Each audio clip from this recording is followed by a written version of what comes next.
Ladies and gentlemen, are you ready? I said, are you ready? Yeah. Oh yeah, baby. For a thousand, ouch, for a thousand in attendance and the millions watching at home. Ladies and gentlemen, let's get ready for the draft. Over here with your boys, the heavy hitters. And hey, let me let y'all know something. Let me let y'all know on a little secret. What's that? What's that? This is Don's first draft show live in a long time, y'all. Oh yeah. A long, long, long time. Long And it's time. so good to be back. Like this is an emotional night for me because this is like the draft. Like this is one of the annual events I always look forward to. Mm-hmm. And we've been covering the draft just in our entity since 2017, 18, I believe. Mm-hmm. Yep. So like being out for 3 years, you know, looking on the outside looking in, you know, seeing my brothers do the shows and everything, doing a great job. You know, I'm like, man, one day I could probably get back to doing this. But who would have thought, you know,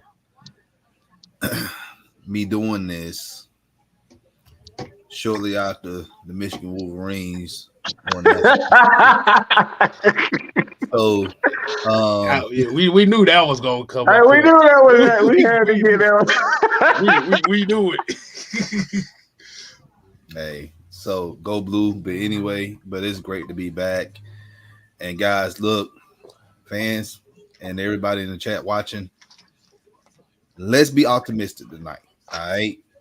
We already know how life is. We don't get what we want all the time, but understand we've been in the process of 3 years under Terry Funk. No. So I have full trust in him, and y'all should have full trust in him as well. But great being back. Thank y'all. All right. And like you said, the rules for tonight's show is everybody's live is not gonna be on the same time. So we're not gonna try to spoil it for anybody. That's anybody that's in the chat as well. Be respectful. And let's just see how this draft plays out. Now, on to the introductions. I am your host, K Styles, aka the Six Man, aka the Shogun. As you already done seen the Don on the other end, we got Mad Mike Sports, aka Senator Palpatine, aka the Mad Scientist. And of course, you already know the calm before the storm. The Minister, Utah Sports is in here. And we are being joined by the Prodigy, Mm-hmm. Ace Kumba. Trey in the building, y'all. Trey, can you talk? The cat got your tongue? I guess cat got his tongue right now, Yeah, I y'all. got to. It's all good. It's all good. So, as we already know, over here we have a couple shows going on right now. We have the AFN GSN draft show as well over there with Coach Unchained. So, like you said, hopefully y'all go back and forth to get different reactions from the rest of the crew. That's gonna be Coach over there. You're gonna get the therapist. You get some of the lady birds over there, and you're gonna get OG Sam over there. Yep. Y'all hear me? All Yes, sir. right. All right. What's What's going on, going on, y'all? Trey? What's going It's on, been a Trey? minute since I talked with y'all, man. You It's good, been a man? real good minute. You Hey, good, we man? know that. We know that, man. And you picked the right time to do so, man. Oh yeah. The fate of the NFL is upon us. So how you Man, man. how you feeling? How you feeling about tonight, man? How you feeling? You I'm think not there's gonna gonna lie. be I've been counting this down since February. I've been ready. I ain't gonna lie, just patiently waiting. Yeah, it's been a real long time, but tonight I'm not gonna lie to you. I kind of feel like I mean, after all the film that I don't watch over the last 2 months, over all the evaluations and everything and all that. But I kind of feel like it's a Latu night. It's either Latu or Trey Beck. I feel like that's where we at right now. And I ain't mad at nobody tonight. I'm gonna be optimistic about anybody we draft because I ain't about to be like, oh yeah, he's a bust off automatically. I might not like the pick. I might love the pick. Y'all don't know. I mean, I'll tell y'all, of course. But hey, all I know is whoever we draft tonight is gonna be a future Hall of Famer. I got money on it. Hey, Oh, hey, I like that. I like that. Hey. I like that. I like Standing on business. I like Standing that. on business. Hey, 10 toes down. Hey, man. Hey, look. So tonight, how we're going to be doing this show tonight, peoples, as we going down these picks, we're not going to just talk about the Falcons, but we're going to be talking about each pick and what team they get picked on, get drafted by. And like you said, since we got Trey and Noah in here, who are the college prospect guys here, we'll have a discussion on that pick to see how well they fit with that team. Mm-hmm. How y'all feel about that format tonight? I feel good. I feel good. One more time. Hey, yeah.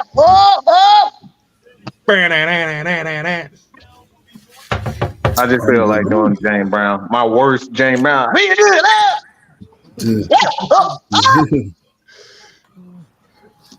And if y'all don't know who it is, we got the draft announcer, the professor. Noah is in the building, y'all. Like you said, man, this is. Oh, hey, there we go. Great drop. Mic drop. Couldn't have said it off any better. Yeah, hey, you got that right, but. And I said, brother. You notice I said brother, okay, brother. Yes. Yeah. Yes. Brother. No, he know what that meant. He know what it meant. I'm like, shut up, y'all. All right. Hey, man. Hey, before this draft is started, man, I got a question for everybody that's in here, man. Where do you think the first shocker gonna come in this draft?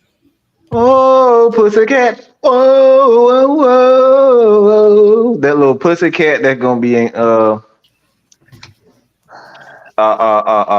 with the Bears. They're gonna get a rude awakening because they're already comparing him to Patrick Mahomes.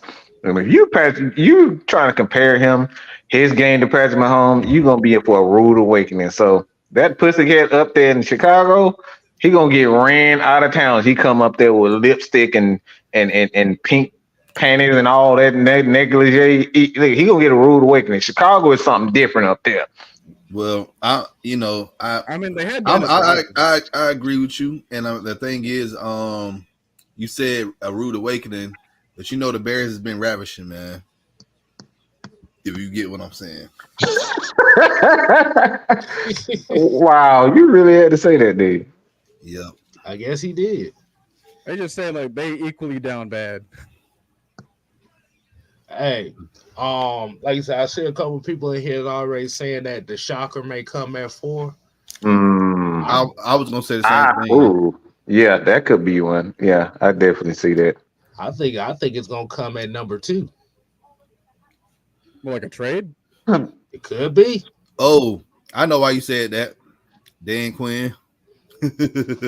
Oh, because they haven't, they having issue with the quarterback out of LSU, Jayden Daniels. They having some technical issues he's asking for, and the Washington they're not playing ball with him, right? So you could very well see the Dunn's guy being taken at that spot.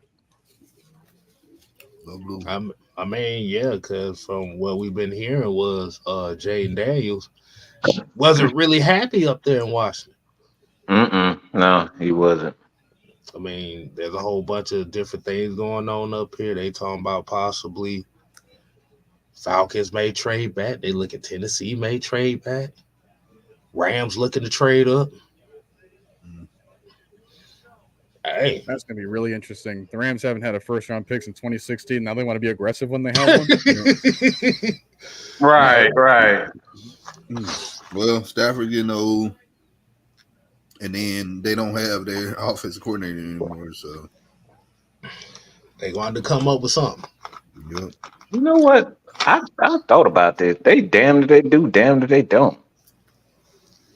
They really don't have a choice because you got an old quarterback and then your best player retired. So they are screwed if they don't do anything. So I think they have to be aggressive in this draft. That is true. I think if anything, they might try to get their next Aaron Donald replacement, and he kind of exists in here. Was it Jews guy? I think it's Jews guy. Are we talking about? Johnny Are we Newton? talking about? Yeah, I'm about to say. We talking Either him about or Newton. Byron Murphy. I think that you can plug him in, and he wouldn't do much. But do you think they're probably not going to be Aaron Donald immediately, but they can serve that role? But do you think that would be a stretch for them to trade up for Johnny Newton, especially if he's expected to go mid first? I mean, that's exactly where they drafted Donald. That is true. Yeah, So that is true. Look, I'm not going to deny history, but we're going to give a couple shots out to the people that's in here right now. Actually, we're in here pretty heavy right now. You got Sherman Wood, Gemini Man, Pat Norris, Philip Franklin, Xavier Littman. You got Van Terminator, ECW. Wellness Franklin. I just wanted to say that. My bad. It was gone late last night. Carl Thomas in the building, y'all. Jay Tuff. Daniel Berry Sports Highlight. Kenneth Lewis. We got Devon in here. Corey World Peace. D. Coleman. We got Ty in the building. We got Reggie C2K, J Diaz, Ted Sports and Gaming, Game Bread Monk, Beasley, Nathan Floyd, Smooth C78. We got LT in here. That's one of the family over there. We got Miss Christie, Mike's #1 fan. So y'all better live up to that standard. Got my girl Sonya in here, Southside, YMOF Jamal. We got the real Michael Walker, Dominique Richardson. Utah Sports in the building. Hey, Mr. Chicago. Yo. Jude, what's going on, man? What's going on? Nothing much. Just being dad. You know how that goes. Hey, ain't nothing wrong with that. Nothing wrong with that. All I want to know is who made this schedule. The Cavs is playing right now. The NFL draft is on, and then the Lakers play later on. Oh, they got Barry came out. Okay. Barry Sanderson came out. Yeah, that reminds me. Since I'm going to be the one announcing the picks, if those in the chat and those on the panel, if I have not caught up to you, those in the chat, do not spoil the picks. Yeah, I'm gonna have to say that the closer we get to our own pick, because I know that's when more people are going to start to flood in for our stream. Anyone else in the panel, if you guys are aware of the pick before I announce it, there's the private chat. You can type it in there. Anybody else that's not involved, do not look at there because we want everyone's reaction all at once. That sounds just about right there. Like you said, man. We don't want to spoil it for everybody. Like you said, we want to keep it within the flows of the shows. Like you said, I'm going to stand here for 4.5 hours. Whoa. So who the hell said Eminem don't watch football? Yes, the hell he does. He a big huge fan. Detroit fan. The Detroit Lions fan. And he's one of the only ones that was wrecking them. And he a huge Michigan fan too. Just want to put that out as well. Yes, he's a Michigan fan. I can't believe I'm saying that about my favorite rapper. Oh my goodness. It's almost Great like he's pick. from there or something. I am from there. I was born and Oh, raised. that's my. Is this fan too high? Because I'm hot as hell right now. So Nah, you good. I can't even hear it. okay. Like I said, y'all, we live over here, and we're also live over on AFN, the Mm-hmm. Georgia Sports Nation, which is hosted by Coach and OG Big Sam. So, like you said, y'all like you said, if y'all over here, like I said, y'all make sure y'all go back and forth between the shows, show everybody some love, man. Absolutely. Chrissy, don't start. I'm about to revoke my fandom. Okay, don't say it's a hot flash. Like what we can't be doing that. You sound like Miss Maye right now. That's a hot flash. Hot flash. Better say hot flash. You know what? I'm gonna leave that. Yeah, not you too. Well, technically, I didn't say it, so you can't say that. I didn't say nothing. I said I'm gonna leave it to myself.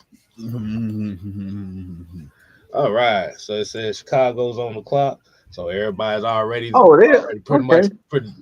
So everybody pretty much thinking Caleb Williams here. Please don't come out with a purple dress on.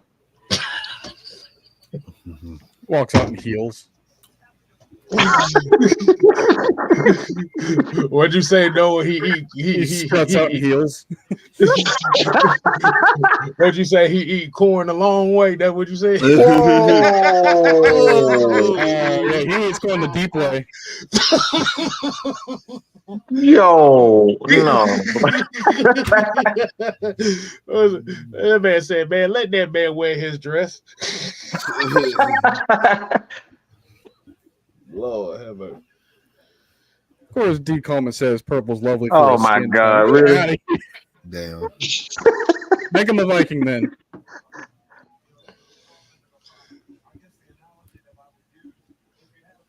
So I guess. At least he ain't got yeah.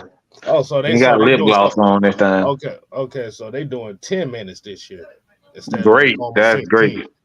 Thank Yeah. goodness. They've been doing it 10 minutes for a minute now. They did it last year. It didn't seem They like did? it. It did. Yep. I It ain't didn't. It didn't I thought it seem was 15. I thought it was always 10. Mm-mm. No, it was 15 at one point. It I guess. was, but like it hasn't been that way in like almost 10 years. They've been doing this for a minute. Yeah, I guess. Probably because they knew how unnecessary it was. If they had 15-minute time clock, like at least 10 years ago, what does that say about the Vikings who couldn't get their draft picks back-to-back years? They ran out of time. You guys remember that? Oh yeah, I remember that. Cause wasn't that the one where whoever was next ended up getting their pick? I mean they kind of both years got what they wanted in like Bryant McKinney and Kevin Williams. Mm-hmm. But yeah, if they had 15 minutes and they still didn't have enough time in, This right here. Exactly. I'm Like, amazed y'all that the the number first one pick will need any time. Exactly. Yes. it's all about the talking point, the TV, and the commercial breaks and stuff. Right. Yes. Damn, JJ McCarthy got a big ass head.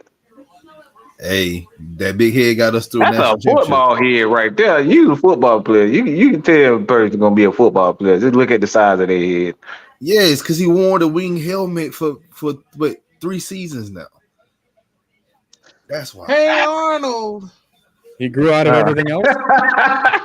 Not hey Arnold.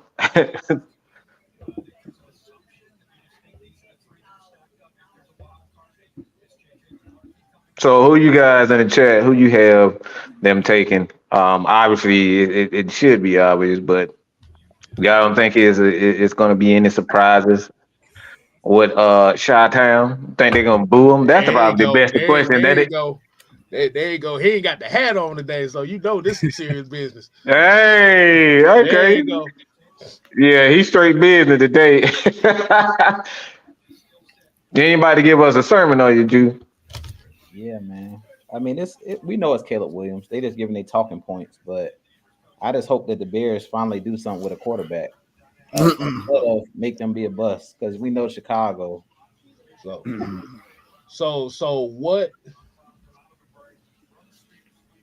what do you think he would bring different in Chicago than what they've had the past few years? I mean, he probably the most talented quarterback that the Bears never had, to be honest. Because the Bears just don't know how to pick. Wow. Remember, they picked Mitchell Trubisky over Deshaun Watson. And we just had watched Deshaun Watson play in 2 national championship games and actually win the national championship. So it's kind of crazy how we talking about JJ McCarthy because it's like he just won the national championship, and that's why all these teams are saying like he's moving up draft boards. But the year that Deshaun Watson was sitting right there, it's like it didn't help his cause, even though he beat Alabama in the national championship the year he got drafted. Like it was just like it didn't help him. So the Bears know how to the Bears don't know how to draft, man. That's why I'm like drafting defense because y'all. Here's a better question: what does Caleb bring to the Chicago Bears that obviously Justin Fields didn't? Well, of course, it's his passing ability. Like he can do the off script stuff, but personally, if you guys been watching like Undisputed and stuff like that, I agree with Keyshawn. I like Daniels out of LSU better because I feel like too much of Caleb Williams' game is off script to me. And that kind of scares me. Like Pat Mahomes, yeah, he's off script, but we got to remember with Pat Mahomes, he has Andy Reid coaching him. So Andy Reid can kind of work around what he does as far as being off script. And if you guys remember a couple years ago with Pat Mahomes, he was throwing a lot of interceptions. And then they kind of tailored the offense where Andy Reid kind of told him, you got to start getting the ball out your hand quick. You can't be looking to make the deep throw to Tyreek Hill. So he kind of tailored his game, to those short, quick passes. If you guys remember early on in Pat Mahomes' career, he was always trying to make the big play. So that's what makes me nervous about Caleb Williams is he's one of those guys that always wants to make the explosive play, and he won't take what the defense is giving him, like the underneath stuff, the intermediate routes. He's gonna look for the deep routes first. So that kind of scares me. I mean, he has some weapons though, but I don't really know if the Chicago has the coaching staff offensively because they have a defensive-minded head coach. So I don't know if they actually have the proper guys there to develop him. That's what's scaring me because we know running around ain't gonna last in the NFL. Just being able to scramble and stuff like that. College and NFL is 2 different levels, and we know that receivers they get pissed off as well when they running perfect routes and you're not hitting them on time. You're just scrambling around playing backyard football. So I think he has. All right. Sorry to interrupt, but the pick is in. We're going to have the announcement.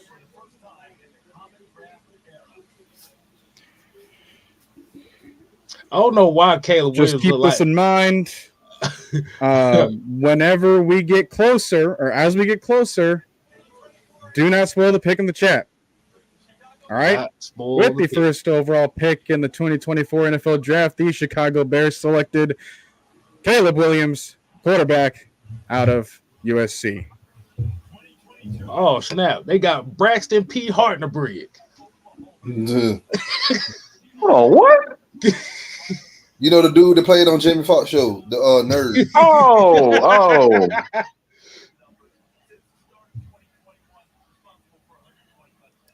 All right, picks 2 through 7.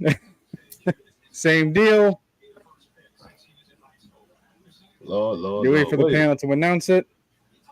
Wait a minute. JB said, hold on. Wait, whoa. Wait.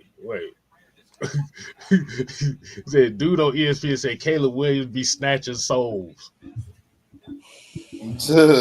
Huh? Snatching what soul? Damn. I saw him crying on the damn sideline. Who damn souls you snatching? Who uses that to describe a football player? Exactly. My goodness. Caleb Oh, Williams the is a pick grim is reaper. it's hard. No, never mind. ESPN need to get their stuff together. They done said the pick is in like 15 times already. I'm watching on Stream East Live, so we good over there. Travis I'm said, "Did watching he on- just scream going on stage?" Tuh. Oh no, Wow. I got on mute, so I can't. I hear got it you. on I'm mute not. too because copyright. But I hope that was a scream and not a moan.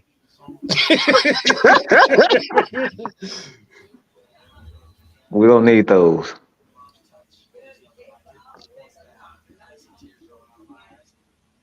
Yeah, I'm Show watching him on the crying Pat on him. McAfee show. I got Bill Belichick describing Caleb Williams. That's going to be a trip watching back. Who do you think the Falcons would have drafted if it was Bill Belichick at the helm? Travis said it was an excited female scream. Wow. Wow. Shut up, y'all. Hey, y'all remember that Simpsons episode with Ned Flanders?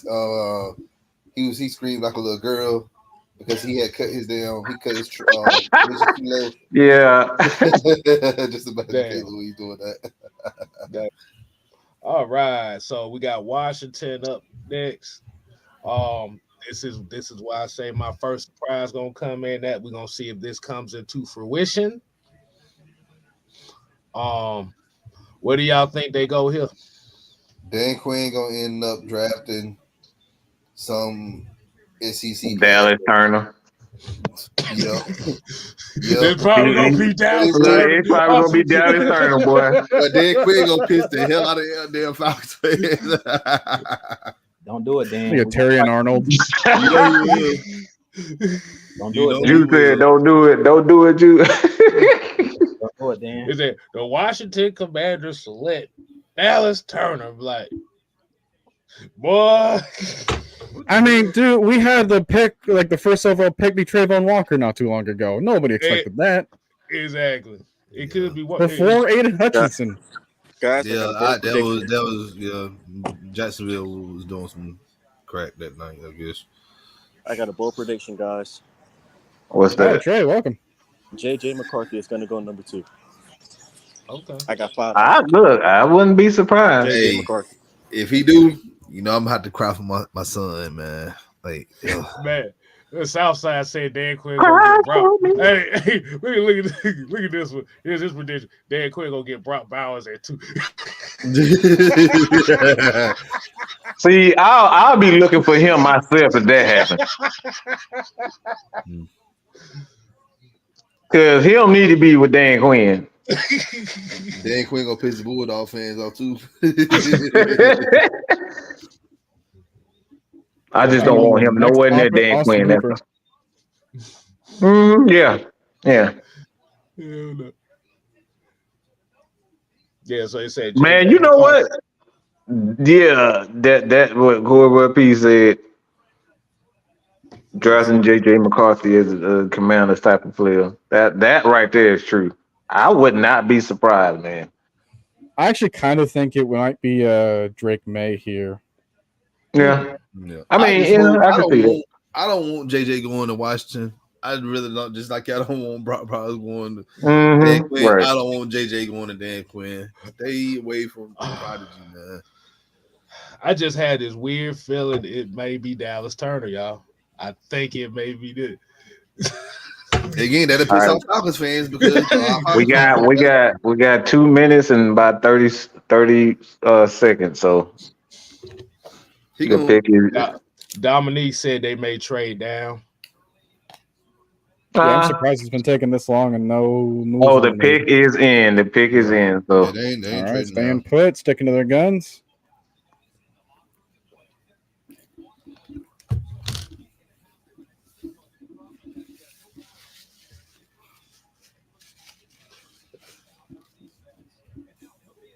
So they're in the war room, Commander's war room. They're showing it, taking pictures. Dan Quinn hugging everybody, and he looked like he about 200 pounds heavy. Oh Lord!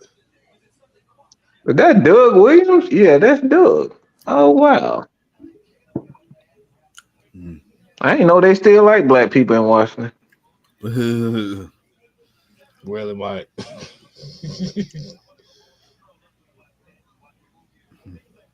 Booker got a big old head, boy. Who was that? Booker McFarland. I mean, his That man nickname look is- scary, man. That man scary. I mean, he just looked like a big old snot booger. Yeah, I wouldn't want to fight that dude, man. He is at the podium, and Noah, we are about to send it to you, sir.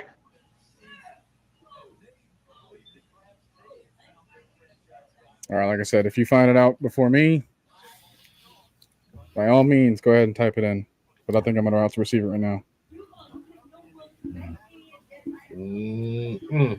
All right, with the second pick in the 2024 NFL Draft, the Washington Commanders select Jayden Daniels, quarterback out of LSU. Wow. Now They that's do like black people.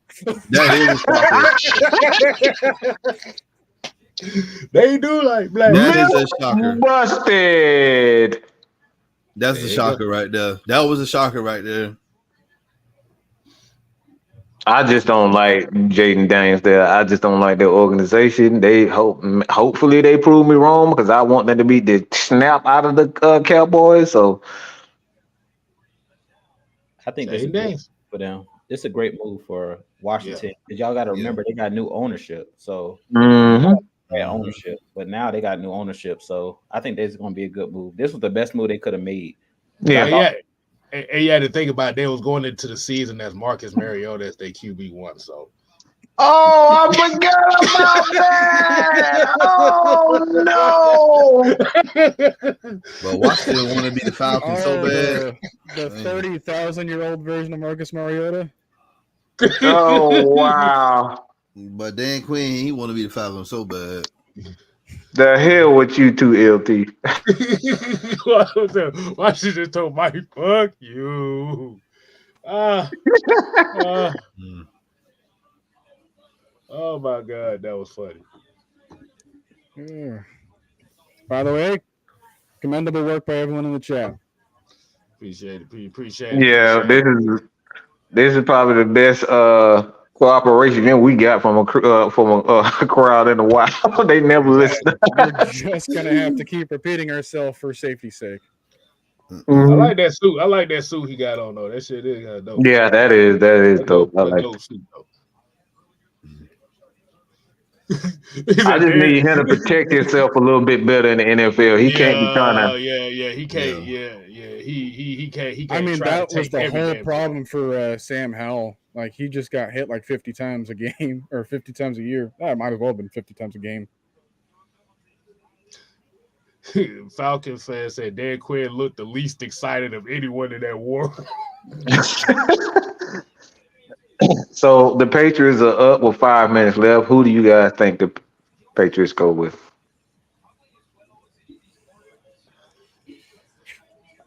I mean, Drake May's still there. Drake May, JJ McCarthy. Maybe taking advantage of the opportunity to trade back, get more picks because they're a good amount of people away.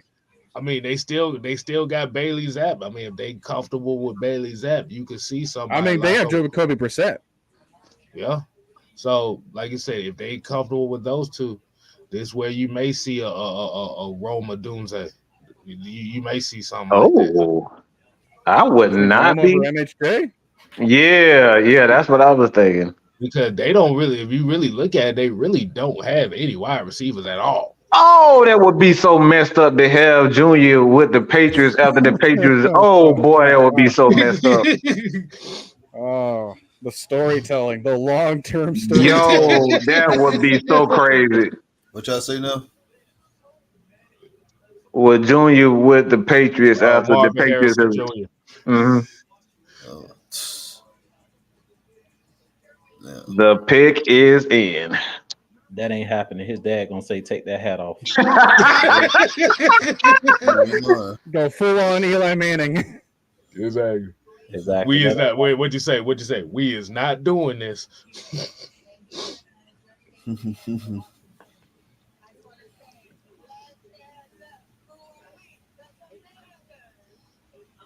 All right, just once again, as a reminder, if I have not announced the pick yet, do not spoil it in the chat. I'm not even looking at the chat anyway, so. Yeah, like I said, y'all can make y'all guesses, but if it Or comes you can through, just hold it to yourself until I say it. It's so easy to not do anything, guys. Right. yeah. I mean, you just got to keep reminding them, man. Wow, Just got. look at this. Heath Schuler, Patrick Ramsey, Jason Campbell, Robert Griffin III, Dwayne Haskins, RIP, and now Jayden Daniel. Boy, they have some pitiful quarterbacks. Jesus Christ. Oof. I thought Dwayne Haskins was going to be better than what he was, but he wasn't focused. Oh. Well, hopefully they don't Dan. Hopefully Dan Quinn don't Dan Quinn Jay Daniels ass. Because if he do, oh, it's not gonna be a good one for him. But New England in, so everybody pretty much agree it's probably Drake May most likely. Yeah, they want Yeah, and I another also good see a looking one. good spot for JJ to be very coachable under Gerard Mayo. Yeah, Okay. yeah. Yeah, I was Jay. saying it'd be for JJ McCarthy. Draft him another Michigan man. Hopefully they can get some success. You know, they Yeah, won. appreciate it, Jay. Don't spoil. All Don't right, with spoil it. the third pick in the 2024 NFL Draft, the New England Patriots select Drake May, quarterback out of North Carolina. Yeah. Okay. I don't like that pick for them, but hey. Okay. So Great man. Drake May. All right. So Well, three how do y'all feel? quarterbacks. How do y'all feel about Drake May? What do y'all think he can It's a bring to lot of New England? potential. I ain't gonna lie to you. That is a lot of potential. It's just he has nobody to throw to. That's the sad part. I hope they go wide receiver heavy in the next whatever how many picks they got. Because right now it's looking sad over there. I mean, this is a wide receiver heavy deep class, but they need that number one, Yeah. which I they mean, would I have feel had like the opportunity to find in the first round. maybe if somebody slips into like the second round, maybe they find a number one guy. But right now, from where their pick is, it look like it's like a lot of high end number twos, low end number. I mean, high end twos, low end twos for where they're picking that. But then again, you never know because they haven't drafted a good wide receiver in 20 years. So Hmm. I like the pick though. I like the pick. I Haven't really really do. needed to draft the top guy. I've just been Yeah. finding him in undrafted or seventh round. Right. We're just stealing Uh, him from other teams. okay. But they still gonna have to address that wide receiver position though. So Yeah. And the O so line. but like you said, it's a deep enough wide receiver class to where they can get that guy. Um so so far as hasn't really been any no surprises. No surprises yet. Pretty much going exactly how everybody thought it was. I guess the surprise would have been like expecting a trade up now. I Right. think the first one gonna be. I think when we get from picks like 5 to 10, I think that's where it's gonna start getting a little trade. Yo, yo, yo. Fresh, how you doing? What's Can y'all going hear What's me? on, up? Fred? What's up, What's Fresh? going? Wow. Okay. They got Drake May. Can y'all hear me? Am I good? Am I good? Yep. You Okay. good, Yes, man? sir. What's going on? Yeah. What's good, my brothers? No much, They was man. trying to work me like a slave. I told them, hey, I got two midgets I can put on the corner to make my money. I ain't gotta be here. Not two midgets. Hey, these midgets is coming up.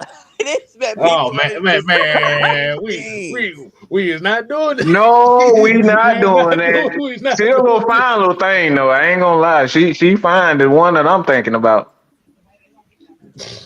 But And they but always come with a built-in dump truck behind them. hey Yeah. man, All right, we're uh, gonna get to football, Chris. All right, enough of Fresh, this. you about to turn All this right. thing into a whole nother conversation. A But whole nother conversation. how we doing this though? We gonna let Noah announce the picks, and we're pretty much just talking about okay the prospects and stuff, where they get drafted, who we think gonna get drafted, who and whoever they draft, do they fit? So that's pretty much gonna be the format. Yes, sir. All Yeah, right. Drake May is a pretty white boy. He fits perfectly in there in New England. Mother. He damn near No, looks they like like Love. look. They like no. I'm not trying to be funny. That's what they like up there in New England. They like pretty boys up in the north. Yep, Yeah, they that's why Mac they signed Jones. Brian Hoyer that many times. See, no, You mentioned just Brian Hoyer. Oh Lord.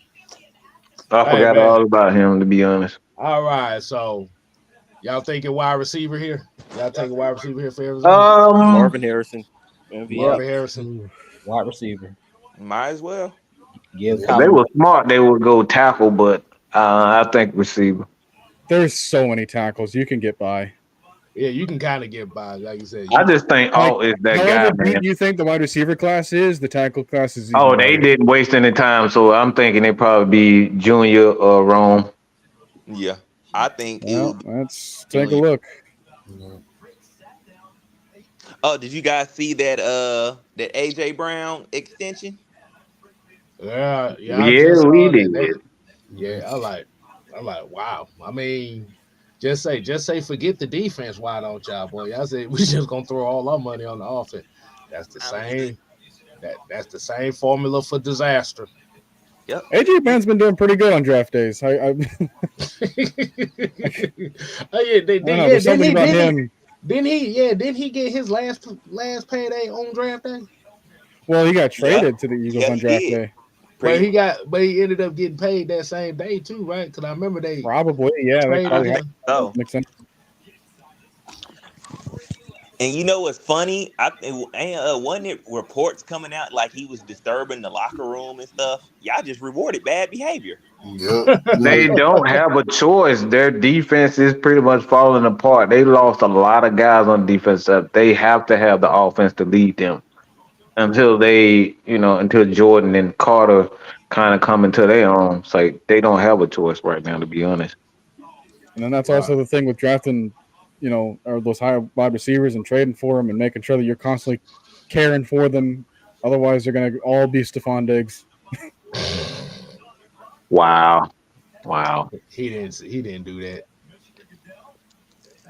All right, with the fourth pick in the 2024 NFL Draft, the Arizona Cardinals select Marvin Harrison Jr., wide receiver, Oh man. Ohio State. Oh my goodness! Oh wow! They made the most. Whatever. Man, how Ohio State person get picked before a Michigan person? Man, Don, no, we're not gonna do that right now. Mr. Jimmy Bones. We're not gonna. Mr. Jimmy Bones, how you doing? Man, Harrison, man, that dude is a route running machine, though. Yeah, he different. Marvin Harrison, he different. He cut from that cloth. Yeah, he Yep. that dude. He him. I mean, he his daddy's son, so yeah. Yeah, They don't he's call him. him Junior. They don't call him Junior for a reason. Hey, he's him. But I saw he wasn't him in 2 days in the past 2 years. So No, we gonna let you can have your Ohio State because I don't want no problems when Georgia be getting that Alabama.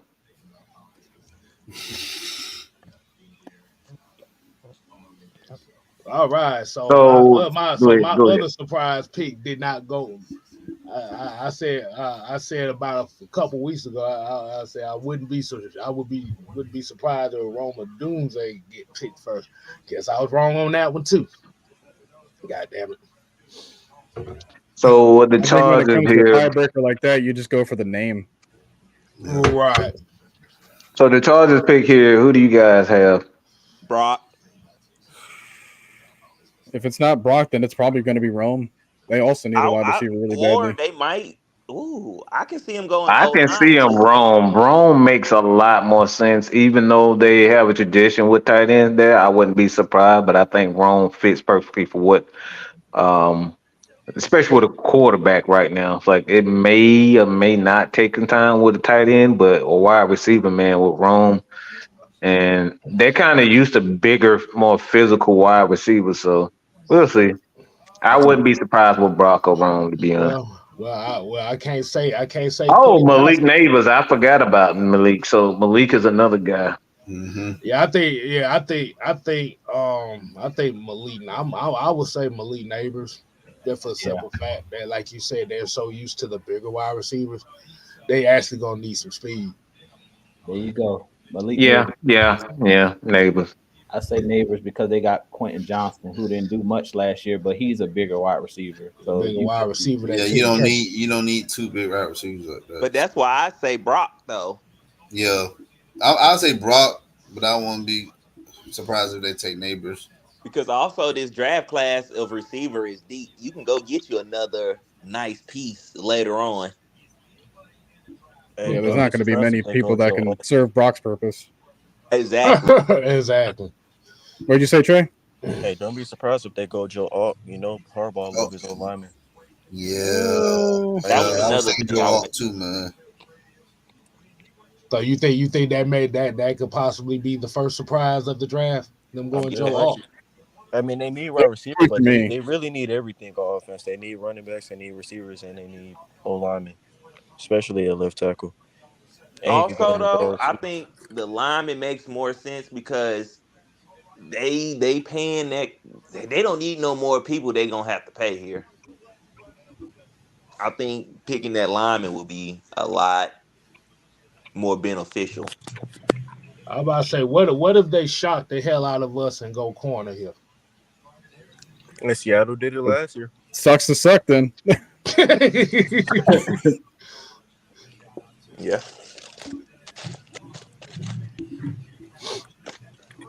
Oh my goodness. And that boy. I like the corner class, but like day 2, that's like your gold spot for them. Yeah. Day 2, like I said, late first round. Day 2 is most likely.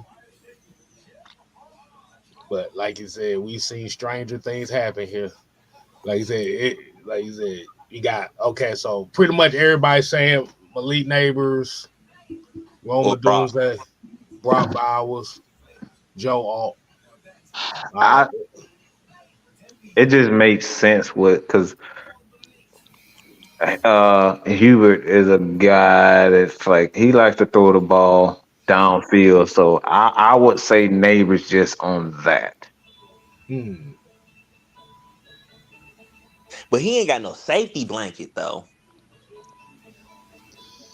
I mean, you don't need a safety blanket if you're a quarterback. Like a quarterback can he's a legit quarterback. Quarterback don't need a safety blanket. A safety blanket for guys that suck like Justin Fields. God damn it. That was names thou shalt not be said. I mean, he has sense enough to check the ball down, so he doesn't need a safety blanket. Okay. I can see either or. I can see Brock Bowers because it just depends on what type of team Harbaugh's trying to build. This draft is about to tell us everything. If he's looking for another Vernon Davis, then he'll go like he had with the 49ers. Then he might go Brock Bowers. But I think they'll go receiver because they're picking at this high in the draft. I think he's going to go with Malik Nabers because you need a guy, like you said, that can take the top off. Either him or Rome because Rome can go – can run those deep routes as well. But I just think that they're going to want to go a little bit different because they already got Quentin Johnston that does the similar things that Rome is doing. I think Rome is better, though. Oh, yeah. Rome is definitely better. But we'll see. Yeah, we will. Just under 2 minutes. Come on, Charles. They don't take that much time. Like, I don't understand why it take you so long. You know who you're going to get. Like, you got to call their mama, daddy to get permission to talk to them. Like, what's the problem? The theatrics. They got to pay the bill. It was just a really long trip for the guy. Just huffing and puffing to never hand the card over. Exactly. I wonder how much he get paid. The pick is in. Okay.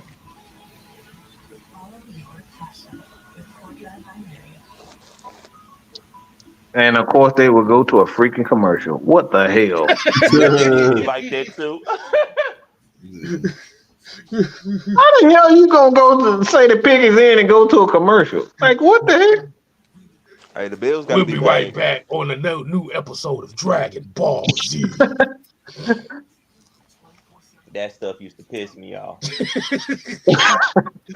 All the yelling Yo, and man, it was hollering. getting good, and then go to a commercial night, and go to that promotion like on the next episode of Dragon Ball Z. Are you freaking kidding me? like we waited 30 episodes for this transformation, and now we got Right. they done teased this transformation for 30 episodes. Yeah, he did scream like a little girl. Good God Almighty. Wow. Lord have mercy. Chicago, look, they'll have a better. I think they will definitely go into the playoffs if they can keep their defensive line healthy. They'll be a playoff team. I don't really see Green Bay returning to form. I don't see Minnesota, so they're going to have a shot to win that division. Yeah, I ain't gonna tell you no lie, boy. That damn Freezer fight against Goku, that All shit right. was like 47 episodes. What you With got, the though? 5th pick in the 2024 NFL Draft, the Los Angeles Chargers select Joe Alt, What I told y'all. offensive tackle. Whoa! What I told y'all that Wow, I love that pick though. That makes so much That sense. makes so much Yep. sense. he love his linemen. And you got to remember, you just paid I Justin Herbert love that last pick. year. Yeah, that's a great pick. You gotta invest. You gotta get invested in Trenches. yeah, you gotta in the trenches, but you also your investment in your quarterback, Justin Herbert. You gotta protect that man. Right. Hey, I just want to say though, my first 5 picks have been correct. That's the first time I've ever done this, man. Holy crap! I feel proud of myself. It was kind of easy. If we Trey, you're linking the honest, script. Hey, I did get the script early. I'm not gonna lie, but that's the first time in like the last 6 years that I've been like actually paying attention to the draft that I got the first 5 picks right. First time. Proud of myself. I don't Let's do just keep this predictions streak because going. I'm terrible at picks, so I'm terrible at predictions, so I don't predict shit. I just wait. All right, Trey. Who's your prediction for the draft? See, you about to ruin his hot streak right now. All right, I'm now like look, announcing a kicker stats. You got now. See, the thing is though, and this is what I was kind of hoping is gonna happen because this is gonna bless us either way. You now have McCarthy, you got Nabers, you got Odunze all available right now, right? One of those guys are gonna be available at 8. So you can either take one of them, or guess what? That phone is gonna be ringing as soon as that pick goes in. And I feel like somebody gonna overpay to get one of the 3. We all know it. You got the top 2 wide receivers, and you got a quarterback with a quarterback needy team and a good quarterback draft. Somebody gonna overpay, and we're gonna be right there to take it. But I said this too. Like the receivers, they're gonna get them in drop. They're gonna end up dropping in this draft. Like, yes, Marvin Harrison Jr. He is the exception to the rule, but watch, there's gonna be a lot of linemen taken off the board. Linemen, and then we're gonna start getting defense. I really think the Giants is gonna go defense. Man, Giants may end up drafting Dallas Turner. Joe Alt looks so much like Jake Matthews. He's built just like this dude. Yeah, He's just a natural big athlete. He did 6'8". That boy He's giant. 6'8", 320. That boy giant. He a power forward out there. Boy, that boy. Damn, his dad tall as hell too. Good God Almighty. dude look like damn Bruce off Matilda. They ate the damn cake. And the thing is that like when you're 6'8" for a tackle, normally you don't have the ability to get low in order to kind of take care of him. But Joe Alt is just that athletic, and he's just that powerful enough where his height doesn't matter to him. His hand placement is amazing for a guy that big. He's got reconstructed knees. He got good knees because being that tall and trying to bend down going like that. That's gonna take a toll on them knees for somebody that's not. Yeah, you had to have learned that because it runs in the family. Exactly. The pick is in. But it makes sense for them though. Like you said, they got to protect the investment. But if they draft Dallas Turner right here, it's gonna be funny. Don't say that. Don't say that. Don't say that. Not be named. You said don't say that. Well, what'd you say, Jude? Thou name shall not be brought up until. That's right. He should not be named. Yeah. Come on, Don. Don't do that, Don. Don't do that. In my Magnus voice. Although that would be funny for New York to take Dallas. Like after just getting Brian Burns. So I'm hearing that Giants might throw a curveball. They really have no clue what they want to do, so this might be everything the first they've done in curveball. the last 5 years is a curveball. Exactly. These the same cats they took Kadarius Toney in the first round. That was the very first draft we did when they said that the Giants took Kadarius Toney in the first round. Everybody's Oh face on the God, they screen showing just- pictures of your dude. They showing videos of your dude done. So JJ. I can see them going wrong. All right. With the 6th pick in the 2024 NFL Draft, the New York Giants select Malik Nabers, wide receiver. Whoa! I Yo! what I just said. Yeah. So They Brad, so did you they see that? believe in. Hell no. I guess they do believe in Daniel Jones. I mean, Mr. Old Crazy Eyes. I mean, long as Daniel Jones ain't turning the ball over, he's not bad. But like you said, you just don't need him turning the ball over. That's they it. need they next couple of picks. They better get them some damn linemen. I promise you. All right, guys. Once again, in the chat, just please be cautious not to spoil anything in advance, because we are getting closer and closer to pick 8.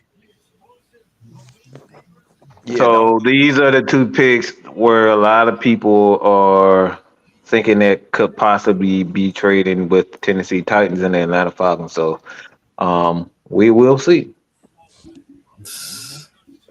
Okay. So Ron must be going to Chicago. Bold prediction: the Giants take Olu Fashanu. Bold prediction. Not saying it's gonna happen. Just a little curveball out there. You said the Giants or the Titans?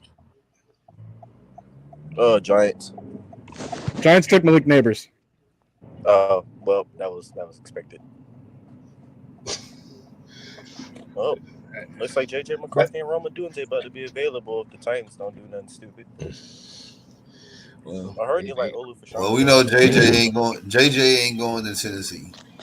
Oh yeah, they got Will Levis. Tennessee might go with Olu Fashanu. Fashanu.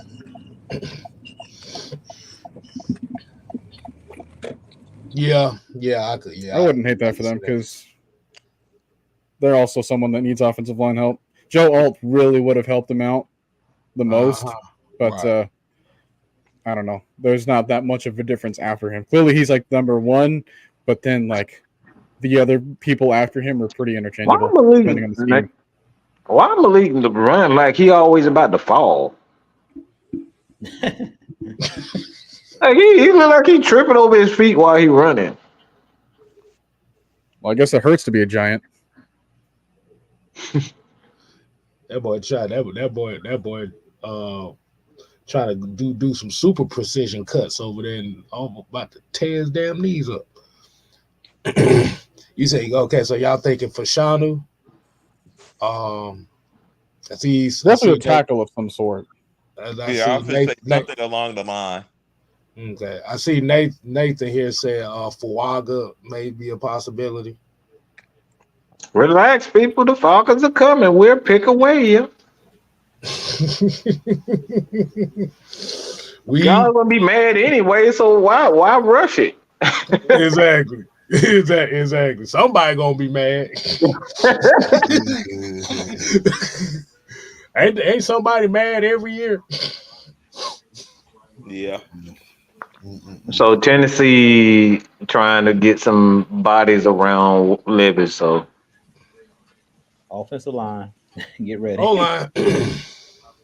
I would. Yeah. Yeah. Yeah, because you still have to find another running back. You could probably get there, probably find that in like the third or fourth round, since the running back class is kind of weak this year. Extra week.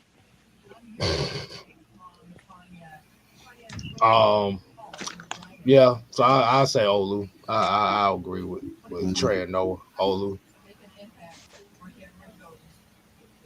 I ain't gonna lie, Malik Nabers is crazy out here. These highlights, but I don't know about the Giants drafting them though. Yeah.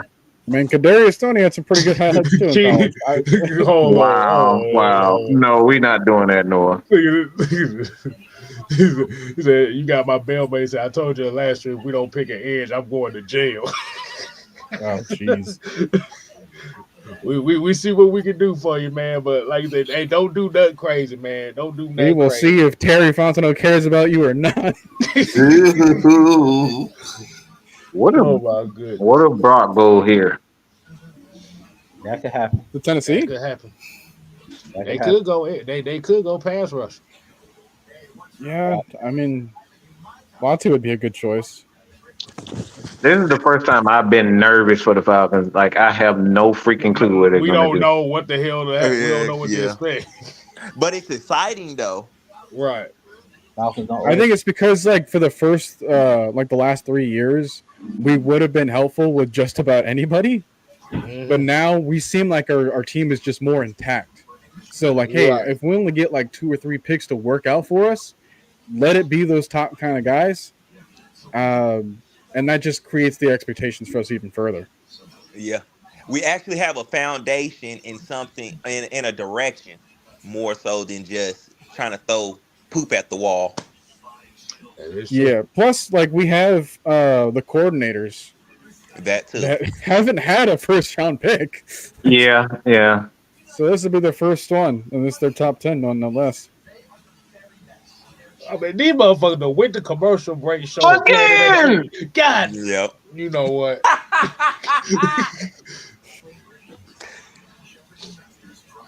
Hey man, they funny. They ain't worth a damn. Nah. You know what they're trying to do? You know what they're trying to do, K-Style? What they trying to do? Make me sweat. Make me sweat. Shut up, Mike. Make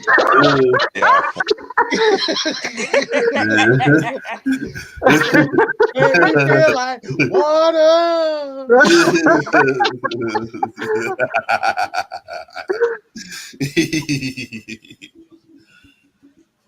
Oh man.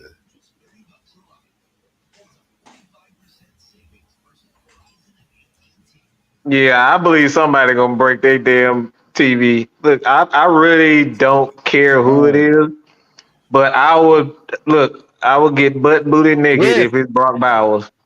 With the 7th pick in the 2024 NFL Draft, the Tennessee Titans select J.C. Latham, offensive tackle. Yep. Oh wow. This is interesting. The Falcons have. I know they phone ringing off the hook right now, they bro. got a decision to make now. Yo, this is crazy. Anybody who they want right now is that they grabs. Look, look. Once again, do not spoil the Don't pick. spill don't do it, y'all. Hey, we got that trap jumping like Jordan, don't we? Yeah, Skip. Oh my goodness! What in the hell are they going? Where do they go from here? I need to tell these people in my chat to stop typing. Don't give it away. Let me mute this chat. Okay. Yeah, I'm not looking at it. I mean, like every option is truly open for them here. Falcons don't overthink. Yeah, the Falcons, man. Oh, Don't overthink. Don't overthink it. Don't overthink it. Just go with who you feel is Man, the this best guy. oh boy. That's all I gotta say. Do not overthink this. Man, I'm so nervous, y'all. I got the bubble guts, y'all. So what is the Yo, most important? Rome, Odunze, Brock Bowers, Dallas Turner. Latu, goddamn. Wow. Fatano, Troy Fatano. Wow. Man, this is Like I said, they got some decisions to make, y'all. this is tough. This is tough, y'all. They got decisions to make. Look. Look, I'm gonna tell you right now. If they are not comfortable with any of these guys, you trade back. Right. But Again, do not spoil it, please, until Noah announces it. Exactly. Trey, you there? Yeah, I'm here. Do you think J.C. Latham would play left tackle? No, he's probably gonna stick it right. He's primarily a right tackle anyway. I don't really see why they have Peter Skoronski and him try to like flip flop. I think Peter did pretty good at that left tackle spot last year, so it'd probably be good for him to just stick the right tackle. I'm kind of surprised. I thought they were gonna go Rome Odunze with Ott going or Olu Fashanu. I had Latham graded higher, but How the hell did the Falcons get 4 minutes that quick? What the hell? Wow. Okay. They trying to screw us already, huh? Oh Lord. Nah, I'm just playing. I'm playing, y'all. Yeah, we made our decision on the whole tampering. They showing the doggone highlights of this kid. No, social Michigan highlights when he plays against Michigan. Please, guys, shut the hell up in the chat. Do not give it away, okay? Thank you. I appreciate you. I love you, but don't give it away. Anthony said the Titans fans were pissed off the Chargers took Joe Alt. No, Joe Alt is the real deal, man. That's the real deal. No, I'm saying J.C. Latham is holding up his jersey. It looks so small. They're not even showing any game film against in the Rose Bowl.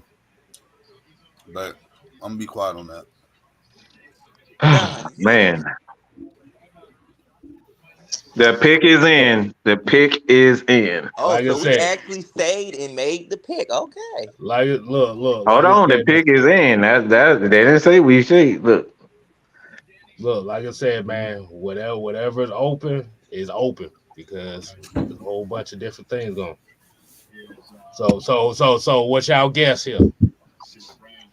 I got Latu. Something on defense. Latu. It's either gonna be Latu. I don't think I've fully said mine yet. I think if Dallas Turner here, we're taking Dallas Turner.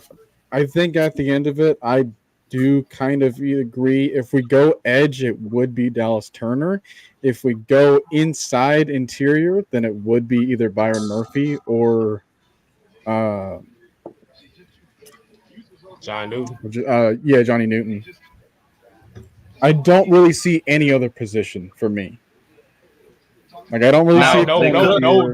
I don't see a wide receiver just yet. Nobody spoil it. Nobody spoil it. I don't see a tackle. Because Hold you on, could get one, but wait. this high. Nobody spoil it. I'd rather have Verse than Dallas. You rather have Verse than Dallas. I could see that case. I mean, they do have their own strengths to them. Wait. Nobody. But depending on nobody spoil it in the chat. What selection gets made here, I can kind of elaborate further.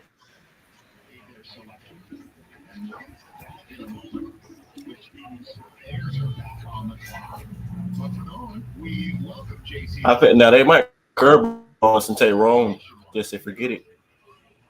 They might curveball us and just take. I mean, we're used to them taking offensive players, and they all are best player available. It just depends on who on their board is the best player available to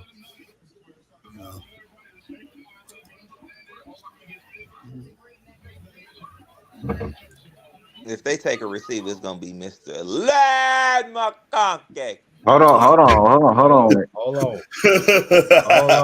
Hold on. Hey, like I said, Don't spoil You it. will be banned and put in timeout.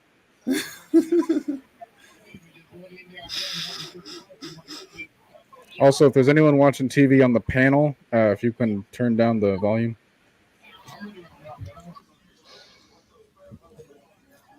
My TV way behind. That'd be bad. Yeah, mine is too.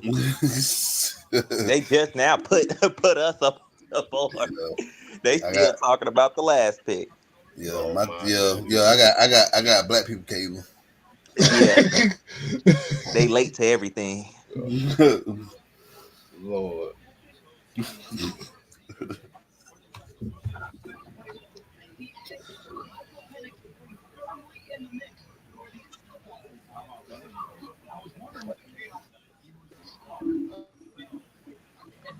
Let's see where it's going.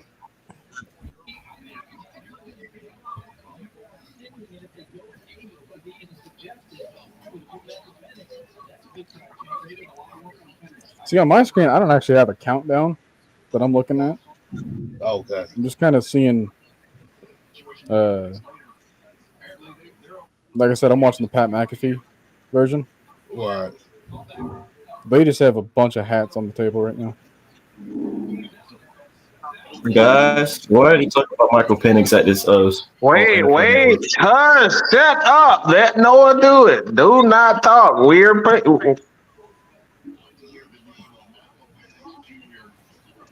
All right, it's in. You gonna make Mike take off his belt?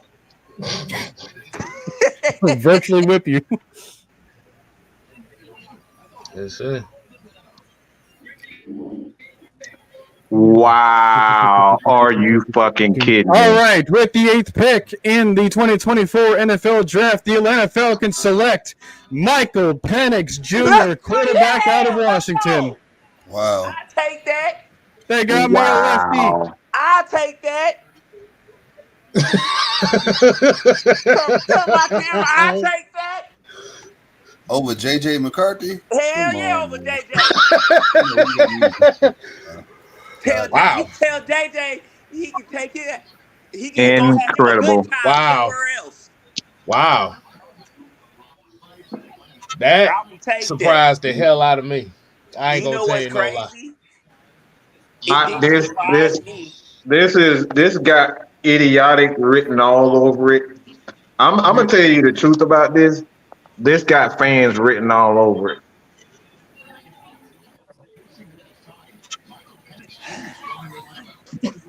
This shit is fucking stupid. This shit is fucking stupid.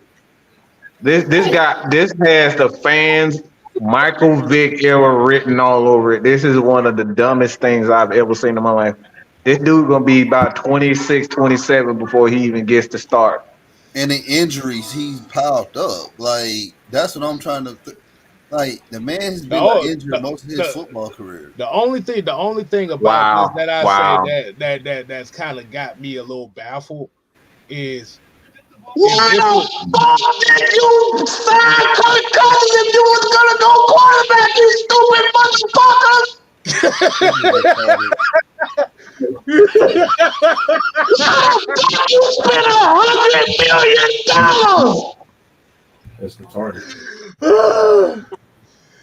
You spent $100 million just to draft another damn quarterback.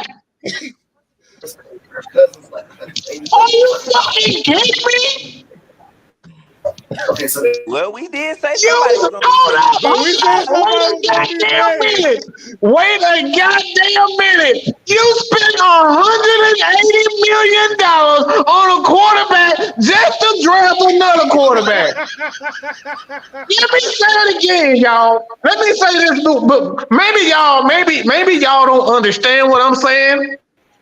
You spent $180 million on a house that already cost $180 million that you already living in. Well, I say it like this. And they two different types of styles of quarterbacks. So you got Kirk Cousins and Michael Penix Jr. in the same locker room, in the same quarterback room. Like, how? Like, what are we doing here? What are we doing? Like I get that. The money is the big thing because hold on. I want. Let me do this right now because I want to see Jude. Please, look. I need you to call on the Father, the Spirit, the Holy Ghost, anything you can call on. Please explain to me. Explain this to me because I don't get it. Maybe I'm missing something. Hey, look, I don't get it either because I'm like, if you wanted Michael Penix, why don't you just trade back? You didn't have to take him at 8. He was going to be you wanted to take him. Why are you taking him at 8? That's what I'm confused about. Y'all know I wanted to go defense, go edge, but I don't mind you drafting Michael Penix, but why are you drafting him at 8? That doesn't make sense. I understand, and who I really feel bad for is Kirk Cousins because it seems like he's never good enough. Wherever he goes. With the 9th pick in the 2024 NFL Draft, the Chicago Bears select Rome Odunze, wide receiver, Washington. Ain't that coming? Yeah, man. Like I said, I feel bad for Cousins because like now this really puts pressure now on Kirk Cousins. So basically, if Kirk Cousins throw an incomplete pass, they call him for his job. Basically, exactly. This puts unnecessary pressure on him. So I mean, what does it do with Taylor Heinicke still on the roster? Let me Jude talk. I'm taking over right now. No, what is your thoughts on this? I'm taking over the damn show. I need some fucking explanations. Okay, no, what you got? Well, here's the thing. I was listening to Terry Fontenot's press conference that just happened the other day, and he was trying to explain about, hey, like trying to take the best player available for us, and that's different from taking the best player available because we're looking at 32 different draft boards, and he doesn't want to reach for a need, right? So he's trying to separate the two things. He's neither. You ain't helping, Noah. God damn it! I said I need answers. Don, let's go to you next, okay? I need some damn answers. I'm pissed off more than anybody else in the chat. It's just I'm internalizing it. The best of my fucking ability of why in the hell we paid Kirk Cousins all this goddamn money, and then not only that, we get penalized because we were talking to the damn man before. All right, the Jets have now traded their pick to the Vikings. So I believe the Vikings are now on the clock. Oh wait, what the fuck is that? Hold on, Mike. God damn it. Hold on. Hold on. Are y'all serious? I need some goddamn answers. Somebody gonna explain me to this shit. I need some explanations. All right. Now, all I gotta say, man, is we got Jimmy Lake on staff. He probably had some ties to Penix, but I doubt that because he wasn't even in Washington then. So I don't know, man. I don't know how to justify why the pick. I mean, I guess Jimmy Lake also has some experience with Latu as well. I mean, I think, like I said, the issue isn't really Michael Penix himself, but the pick. Like you said, the thing is where folks are kind of getting confused there or trying to figure out what's going on is like let's say if the Falcons would have picked up if they would have picked up a Gardner Minshew to be a bridge in his offseason, then it made sense. Yeah. But like you said, let's say you don't damn know. I need some. The Jets are getting pick 11, 129, and 157. So I'm trying to make sense of this. Hold on, man. I'm trying to explain it. So their best player available, what they was thinking more so. I guess he's supposed to be the succession plan, so they said the other thing to kind of keep in mind when Terry Fontenot was explaining everything is like, hey, you're going to have this player for 4 to 5 years, so that probably has something to do with it. Yeah. Like, hey, I would like a chance to have a quarterback, a first-round caliber quarterback, which Michael Penix is, and just kind of keep him in the back pocket for a couple of years, not have to worry about paying him, not have to worry about playing him, because he, like you said, he does have a little bit of an injury history. It's not like as severe as other people have in the past, but It's just something to keep in mind. The other thing to consider is that the age probably isn't that much of a problem. It's more so like how quickly can you capitalize on the time that he's here. Mm-hmm. So if you run out of time before he either steps onto the field or like reaches his full potential, then this pick isn't going to look good at all. Right. It goes back to what I But said. if anything happens to Kirk Cousins, like if Kirk Cousins' Achilles injury is kind of worse than what he's letting on, then that might also speak to like, hey, like we need something else there because Kirk Cousins is 36, because he's got, you know, like a more recent injury that's more affecting his ability to scramble out the pocket. Exactly. The nigga got 4,000 injuries. Why the fuck does that make? We'll give him like 2 years to heal up. I mean, Y'all, he can I rant has right played quick? the last Can 2 I- years. Pick in the 2024 NFL Draft, the Minnesota Vikings select J.J. McCarthy, quarterback out of Michigan. Go blue, man. Yeah, Congratulations, Can I JJ. rant That's right a quick, home. y'all? Congratulations, JJ. Congratulations. Thank you for winning us a national championship. And then He ain't win us no national championship. I'm Pay talking us. about me. But go win in Minnesota, man. I just wish the Falcons would have picked you if we was gonna just pick a quarterback any damn way. But hey, it is what it is. Can I rant right quick? Go Lord ahead. have Go mercy. ahead. What you got? Everyone's going to need their turn. I have said since we signed Kirk Cousins that you can now wait to the third, even the second round to go after a quarterback. Maybe you even leap back into the first to go get a quarterback. If you were gonna pay Kirk Cousins $100 million guaranteed and $180 million overall, let's say he don't get hurt and we win a Super Bowl, what are you gonna do now? You just gonna let them 4 years go by? You ain't gonna start Michael Penix till he turns 29? Are you serious? Like, come on, bro. That's I love Terry. I love Raheem, but that's got to be the most dumb pick y'all could have made in the last in anything, unless y'all know that the dressers are about to slip to the back end of the first or the second round. Because that was just stupid. That was stupid. I know people are quarterback hungry, but Jesus Christ. So my thing is who's going to be QB3? We don't know. You can't put Taylor Heineke. We got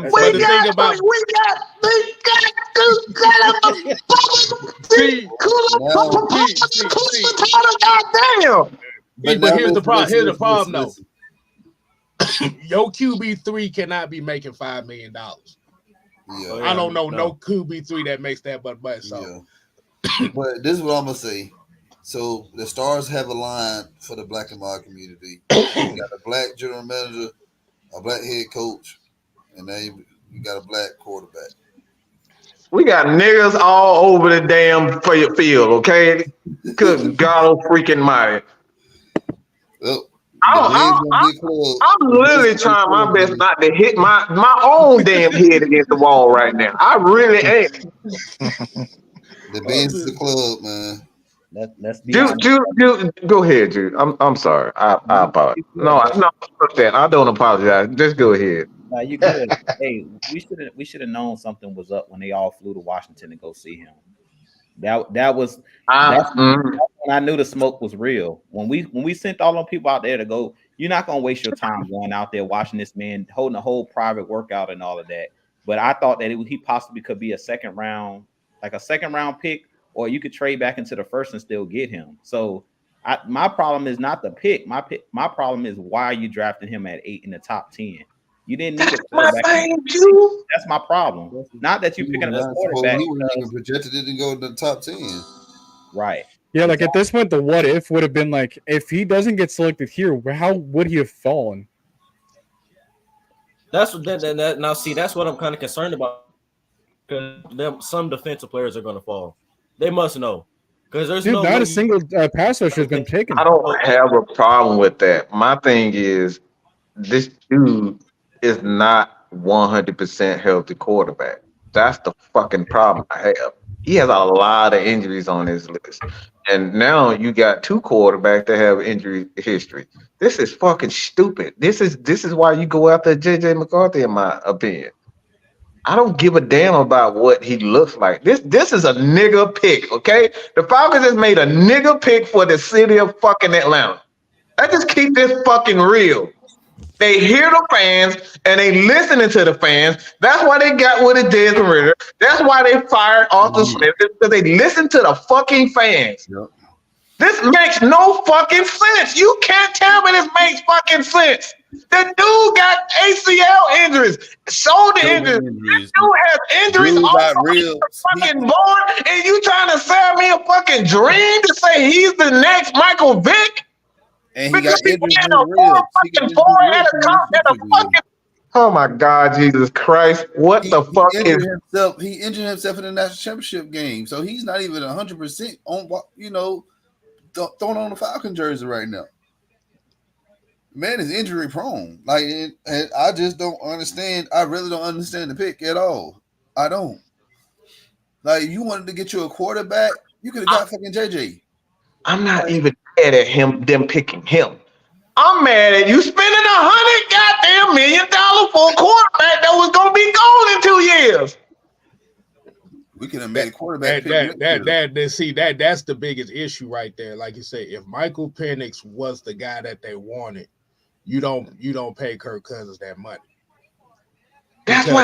Because now what ends up happening, see, now you've really put that position in a worse situation than it was last year. Because you already know, like I said before, let Kirk Cousins throw one incomplete pass. These fans are gonna boo him out the stadium. He throw one incomplete pass. LT, what you got, my brother? So y'all, everybody that's watching the show, y'all see that profile picture that I got right there? That's exactly the face I'm making inside right now.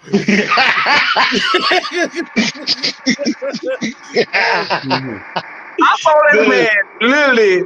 He did not even want to get off the damn ground. He was falling before guys hit him. Hold on. What game was that? And what game was that, man, Mike? Against Michigan. Okay. So I just want to say, everything about this is it. I have to come to the realization that our beloved Atlanta Falcons. That's me right here. That's me. This is what the fuck I'm looking like right now. I'm sorry, LT. I'm fucking pissed. So I've came to the realization that our beloved Falcons is a very, very, very, very unserious franchise. Like this, don't get me wrong. I understand you do need a QB, but drafting a guy top 10 who has an injury history and is nearly 30 makes absolutely no sense. We're not even getting a starter right now. Huh? Like, we're not even getting a starter. Like, if we really think that we're playoff contention, like, hey, at least be a couple picks away. Like, now you're banking on every other pick behind him to work and click right away. And really, so now here's my thought process now. How good is this coaching staff? Because y'all gonna have to prove it now. Yep. You gonna have to prove it day one. If the Falcons season isn't at least, y'all might hate, folks might hate me for saying this, but if they can't finish 8 and 9 or 9 and 8, boy, firing Arthur Smith gonna look real bad. I mean, the other thing to consider too is like you think about the timeline of the contracts that the quarterbacks would have right now. If you really want to keep him for 4 to 5 years, then what does that say about Kyle Pitts, who's coming up next? What does that say about Drake London, who might not really even get to see him, depending on the longevity of Kirk Cousins being here? Like, by the time that Penix would become a starter, if you run Kirk Cousins, like if you run its course with him, then you're looking at 2027, 2028, where it's like, who's there at that point? It's not the offensive line that you just built. It's not the defense that you're trying to revamp. It's not the quarter. It's not even going to be the coordinators most likely, because they're going to likely, even if they do well, they're likely going to leave this position for head coaching jobs. So it's like they can't even grow with the quarterback that they just selected for us. Now that you think about it, because when you put it in perspective, Drake London is going into his third season. So you basically got essentially 2 more years, or 3 per se, because you got this season, next season, and if you pick up his 50th option, then all right. So with the 11th pick in the 2024 NFL Draft, the New York Jets select Olu Fashanu, offensive tackle. We should have got him. Pick up. Everyone's going to be saying that, no matter who I say. Right. When you look at Pitts is down to basically 2 years left with us because this is his 4th season. And then if we pick up his 50th option, then he'll have another season with us. So, like you said, now we're down to the nitty-gritty. Folks need contract extensions, picking up 50th options, which there could be more money. And there's a strong possibility that Penix won't be taking the starting role until 2 years from now. So it's like, what are we doing? The timeline just doesn't make enough sense. What's even worse is you clearly came out and said, we're in win now mode. Why did you make that pick? If we're in win now mode. How do we not get a starter here? Like, we're getting a 2027 starter, sure. But yeah. But if you're win now mode, you've built around him now could be here. Right. If you're in win now mode, you need the guy that's going to actually be on the field day one. He's not going to be. It'd be 2 years before you step on the field. So that what makes it bad. It makes it ridiculous. Like 200 pounds of food in him, and he plays D tackle. I don't know how this is going to work. So I got listen, and just even going through Twitter, like a lot of people are like, there's some folks shocked, some folks excited. You know, the fan base is just all over the place. But I think for the most part, most folks are even just like confused because they all saying the same thing. Why draft this dude when you just gave Kirk Cousins $100 million? That makes no sense whatsoever. You can literally draft like now. You've made rooting for Kirk Cousins completely optional. Yeah. But Don said it the whole time. The minute, Don or Kev, which one of y'all said it? It was like basically saying the minute Kirk throw an incompletion, now the stadium gonna be going crazy. Put in Michael Penix. And then he get in and like you're making it hard for yourself. And see it's stuff like this is why some of us were so gung-ho with bringing in a Bill Belichick. Because having a Belichick, he's not going to listen to what's being said through media, fans, or whatever. He's going to do what's best for him and his team. But like Mike said, this pick just showed that they listen to the fan base. They trying to relive the Mike Vick era and all that other pizzazz. But if this shit falters, it's gonna look real bad. And then I feel like hindsight, I hate to say this, but I think they are banking on that. Because if it fails, then it's gonna be like, y'all can shut the fuck up. But sadly, you could have said that after 2 years ago, because didn't we do everything the fans wanted us to do in 2020? We brought the entire. I was just thinking about that because I wear the player on the jersey. And all we've heard from him for the last couple of years that he was starting for us is, how come we don't draft anybody behind him to give him competition? Oh, he's just going to play so complacent. You got what you want, I guess. Who said that? Careful about spoiling. I know our pick is already up, but it's just for the principle. I mean, I ain't gonna lie to you. I put a bunch about that checked out, but I think they just blew my whole night. Like, I don't even know how I can explain this. We're gonna have 2 more picks away for our next division rival. Mm-hmm. Yeah, like you said, really the main, like you said, really the main. What if they thing. draft? Hold up. What if they draft Dallas Turner? Let Kev get. Oh, go ahead. No, like I said, I think really the main thing is kind of what Mike's saying, and this is what a lot of people are saying is if Michael Penix was the point, that Kirk Cousins was never, should never been an option in the first place if Michael Penix was your guy.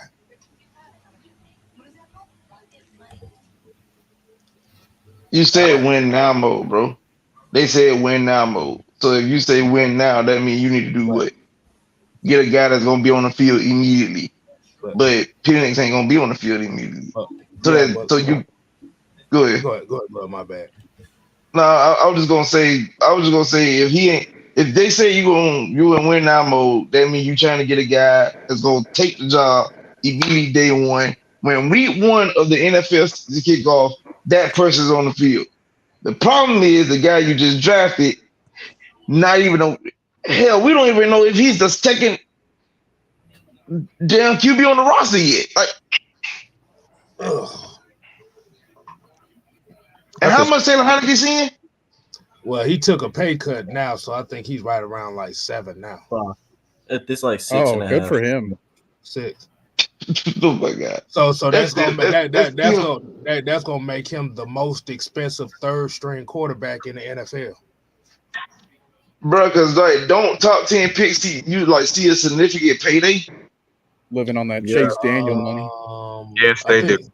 I think his contract probably be about like 20 something, 20, 25 guaranteed, fully guaranteed. What? For the 4 years, I think it's like 25 guaranteed, the whole contract.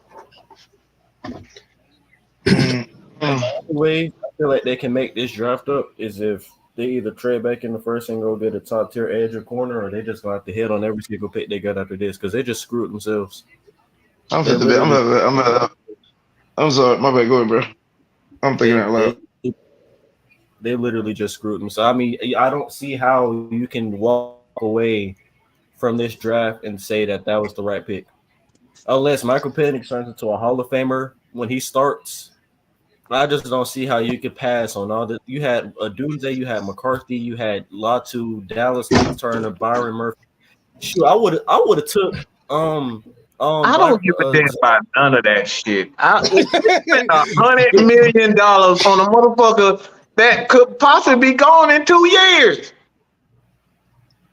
It's like you got a whole refrigerator filled with the best food. The best. And if you got 2-3 refrigerators and you go to the store, buy another damn refrigerator, and you can't even fit it in the house. All right, hold on, Mike. With the 12th pick in the 2024 NFL Draft, the Denver Broncos select Bo Nix, quarterback out of Oregon. My God. Wow. Wow. This goes to show you that the whole NFL, they are so fucking desperate to get a fucking quarterback. They willing to screw everything, including them damn selves. But here's the thing, like we've just been talking about, like how no franchise, like not enough franchises want to wait for their quarterback to be good. So, like for all these teams, like what was this, like 6 quarterbacks right now? Yeah, there's 6 quarterbacks. Like you're expecting all 6 of them to produce right away. Well, 5 quarterbacks to produce right away.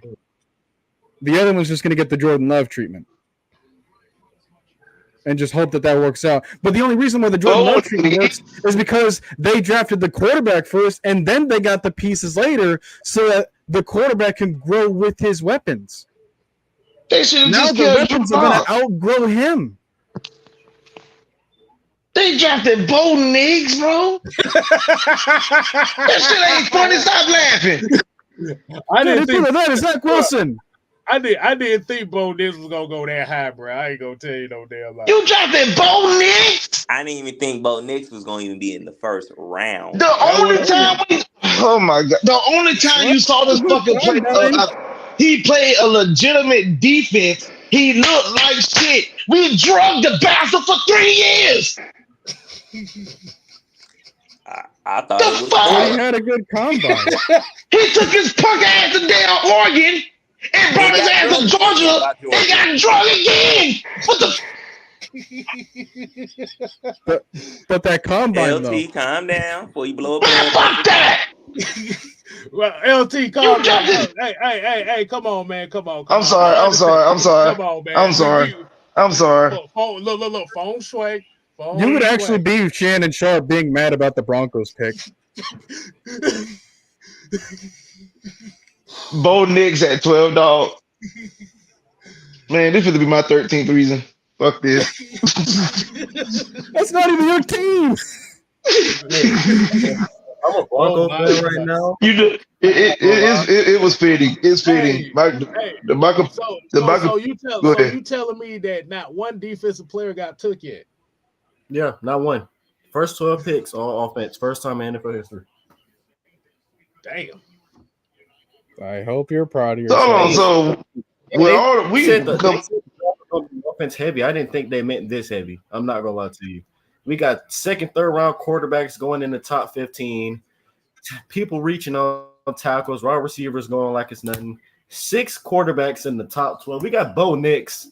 Y'all, people, you know it's 2024. I did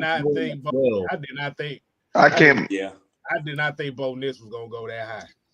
I really can't believe.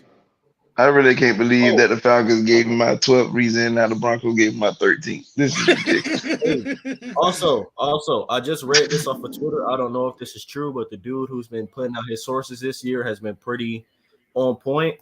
From what we heard on Twitter, the first 7 minutes were going accordingly to plan, to where they were going to trade back or take Latu. Mr. Arthur Blank came in, overrode Terry Fontenot, and took Michael Penix. So this is an Arthur Blank pick right here. Man, don't believe that bullshit. Okay. Don't believe that bullshit. This right here. For the press conference confirmation. This is a collective. This is Who the fuck gonna be throwing to him? Was dumb. Okay. This shit was stupid.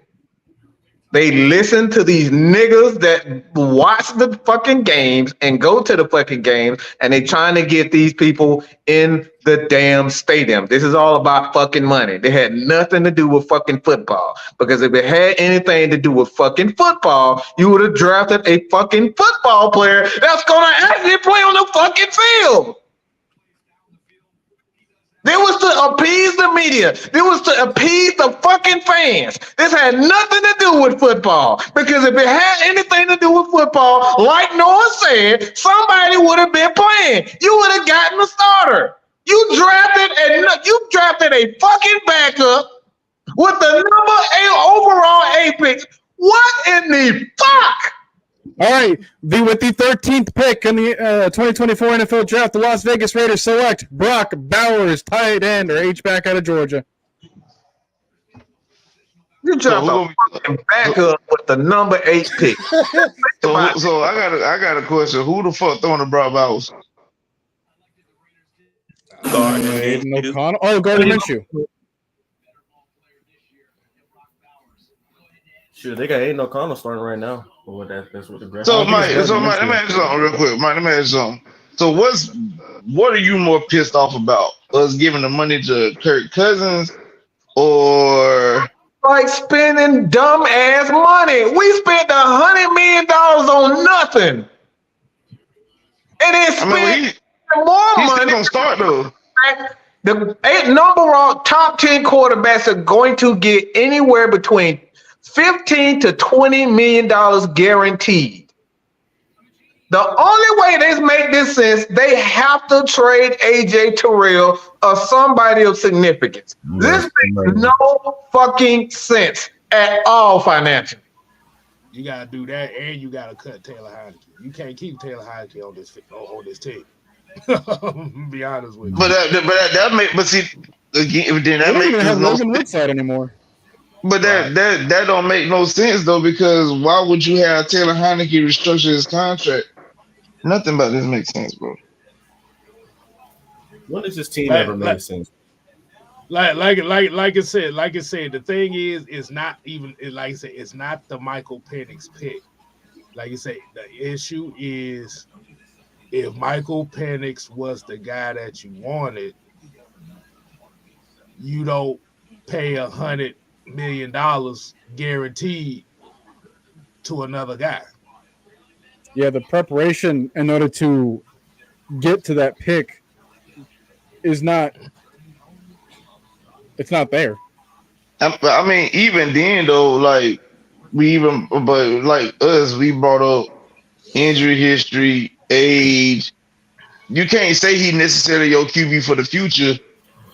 And when hell, he's known for getting injured, and one crucial hit it could shorten his career. He's not even a quarterback of the present. Right. And people thinking that he can scramble. He can't. He ain't fast. He really not fast at all. He's a terrific athlete. I'm not disregarding that he's not a terrific athlete or he's even a pretty good quarterback. I'm so mad at this is exactly how we got in this position to begin with, spending money all willy-nilly on offense. We drafted Calvin Ridley. We didn't have a fucking reason to do this. The last defense that is true. The last defensive pick was AJ Terrell in the first round. We see how that worked out. All pro corner. But for some reason, we just won't go back to the side. Not saying that the last pick, it doesn't look like anybody else thinks that side of the ball exists either. So I don't know.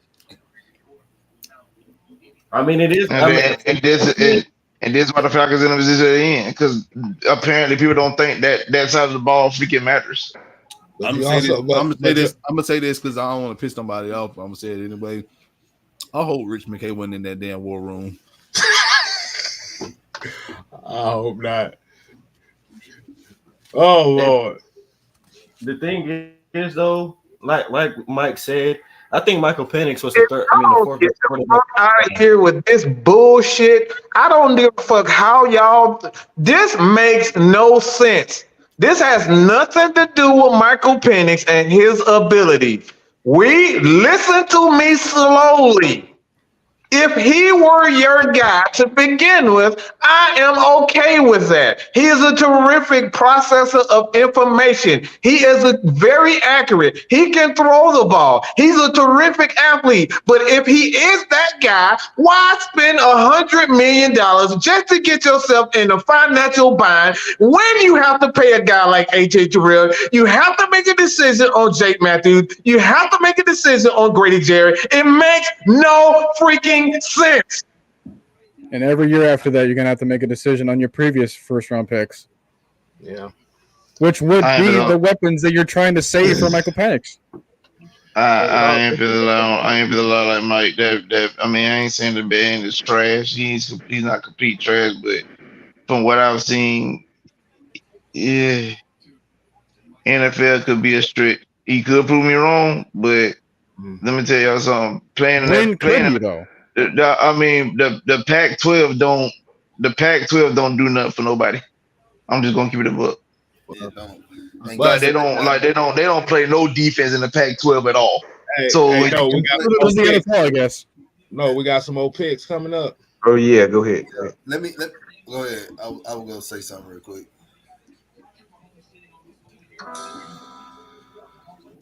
Oh, we ain't got nothing right now. No. Let me say this. So this is taking a second. This is also a real important thing. I don't know if anybody brought it up, but now Jake Matthews he's still important on this line, but the most important person in this line now is going to be Caleb McGarry. Dude, if you were going to get a backup that was going to preserve you for a couple of years, it would have been a tackle. This would have been like the perfect situation to go back and tackle for him. Doug. So you just came up with the notion that with Michael Penix, Caleb McGarry is going to be his blindside protection. Yeah, because he's left-handed.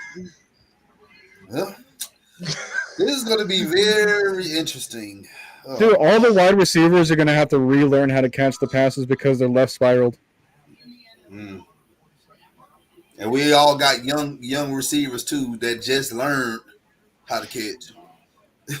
I mean, I know what it's like because whenever I played like pickup football, like some people didn't want to be my receiver simply because I was left-handed and they just couldn't catch my passes. They I don't just know ain't. They got how. no damn hands. They ain't got no hands. They ain't got no hands. It don't matter if you got hands. It don't matter who quarterback and you can catch the left. You can catch a left hand spot or a right hand spot. It don't matter. They just ain't got no hands. So that means in this draft you're gonna have to draft the right tackle. Then in this draft, you need a right tackle. Yeah, like JC Latham. Oh wait, he's gone. I mean, you got Fuaga, but it look like he about to go in a couple picks. I don't see how he even make it to 18. To be honest, they got to get a right tackle in this draft. If Michael Penix is that pick, you got to get a right tackle, and it's got to be within these next couple picks. Because you're gonna need a good one. I just don't understand this, man. I really don't. If these folks pick who I think they go, if I'm thinking I'm getting off. All right, with the 14th pick of the 2024 NFL Draft, the New Orleans Saints select Talise Fuaga, offensive tackle. Oh, okay. All defense does not exist in this world. 14 straight offensive players. Where the defensive players? See, it's got to be something with these defensive players and why they're sliding. This where they're going to now. They want more offense. Offense sales. Hey, did y'all not just see the rule change we had this whole offseason? They literally said we would rather have a 45-40 game than a 20-23 game. That and you know what's crazy? And what's crazy about that? They for the lose viewership. They don't even realize that. Well, I don't know about that because they bringing in more casual fans. There's always gonna be more casual fans than the niche fans. But that's what they put like this. The NBA thought the same thing. Allowing folks scoring more points would allow the casuals to kick in, but they lost viewership the last couple of years. Yeah, but because it's more global than the NBA. Like, that's a lie. No, it's not. That's a lie. Okay. But we don't have football in every nation now. Don't do that. I'm about to say I'm talking about the brand, the NFL brand. The NFL brand is bigger than the NBA. Yeah, no, it's not. We're not talking about just the sport. We're talking about the brand. The brand is not bigger than the NFL. The NFL brand is not bigger than the NBA. People don't play football worldwide. Folks play basketball worldwide. I don't know where you get that from. They play soccer. I mean, we're trying to have like games hosted in other countries and stuff. Yeah. They try to. We just started that though. Yeah, no. I'm about to say, Noah, go ahead and get the super chat. We got JT Sports in the building. Yeah, he says Penix gonna ball out with 2 T's, built off adversity. Man, get the fuck out of here with that. To watch him ball the fuck out, okay? Get the fuck out of here. I'm so fucking sorry, but this I don't see. Wasn't JT a Panthers fan? We spent $100 million. Nah, he's a Steelers fan. I can't get over spending $100 million. That right there really bothers me, man. It really bothers. It's showing me that you have no regard for any other part of the team outside of quarterback. This all you guys focus on.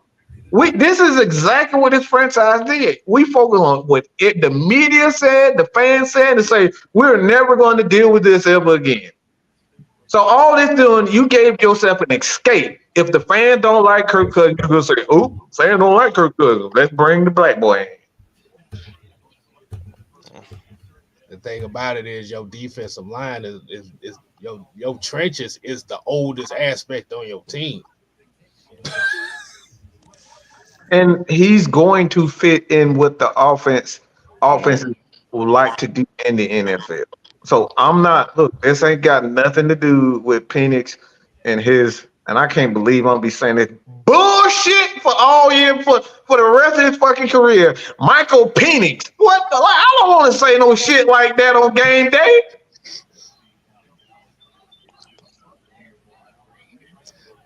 But And Somebody this is said, somebody this, just said something about y'all act like our defense was trash last year.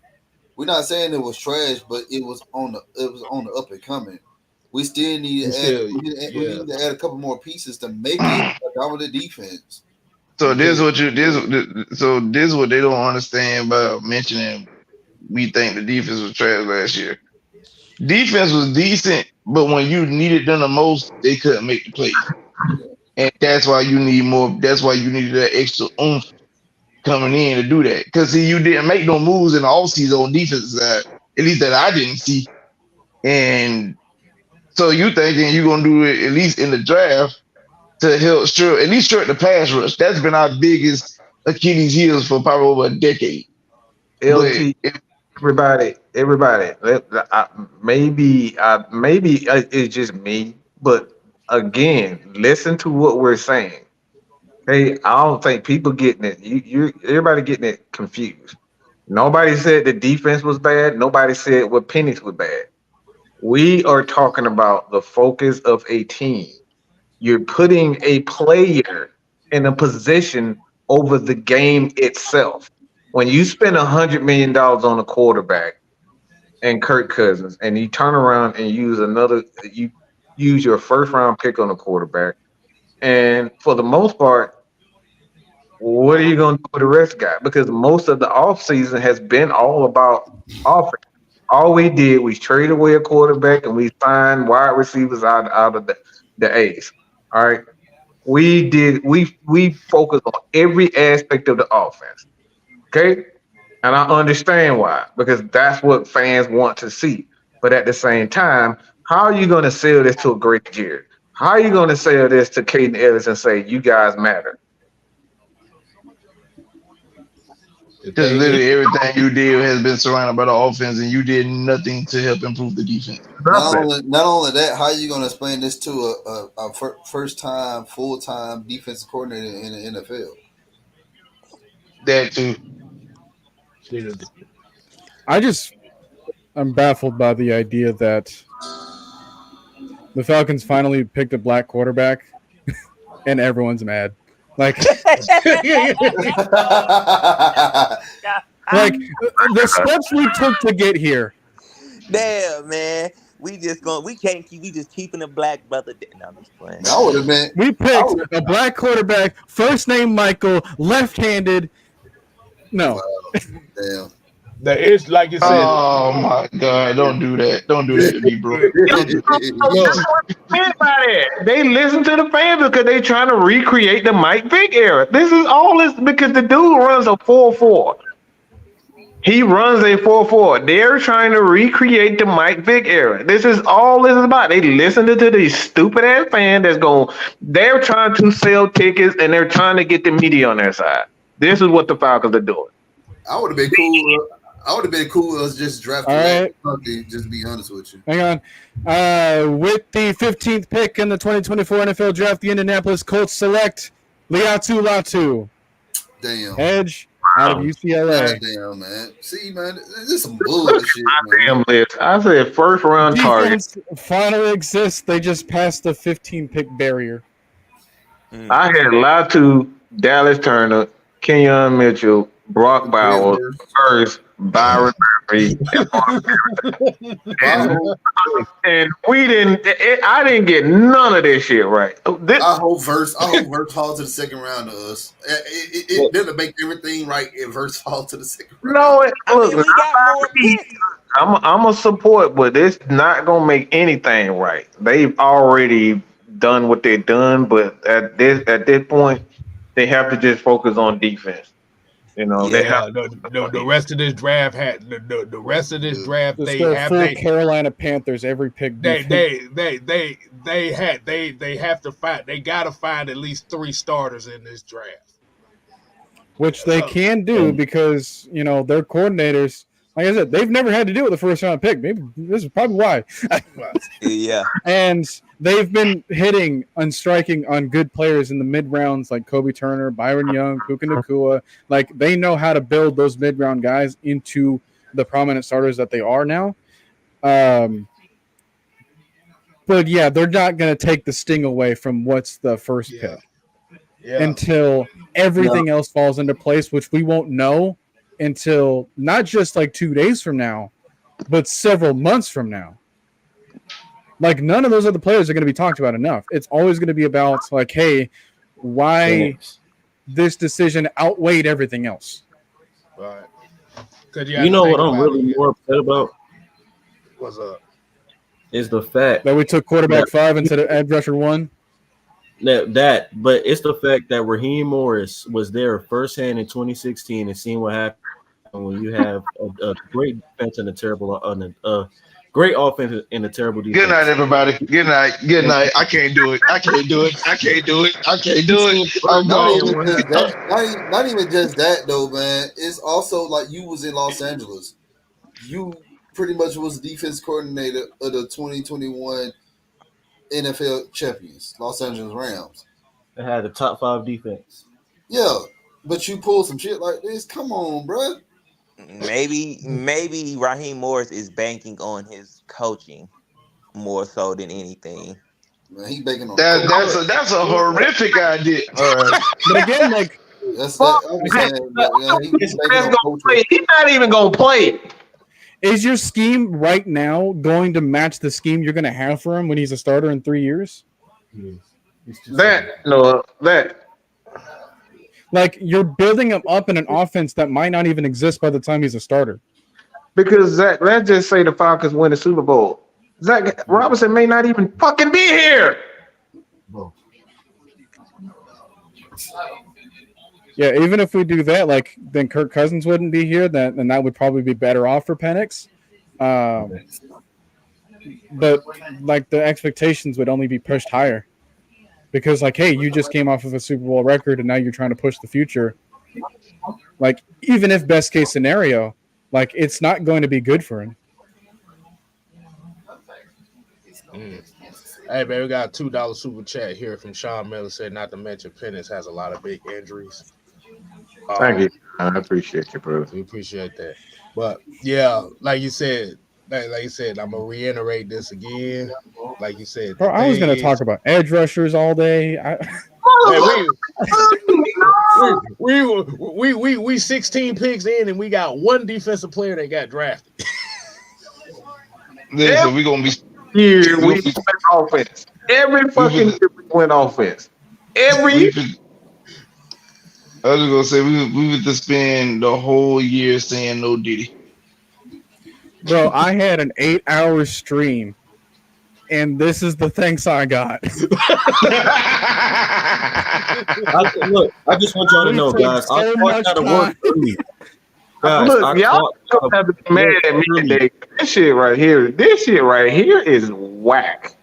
There's no way anybody can justify this pick. There's just no freaking way. Look, you can't. There's no way to justify this pick. I'm not gonna lie. That day that we did the 8-hour stream, I clocked out of work early so I could come back and talk about defensive players that we were going to draft with that 8th pick. Noah spent 8 straight hours. I spent 6 hours on that stream.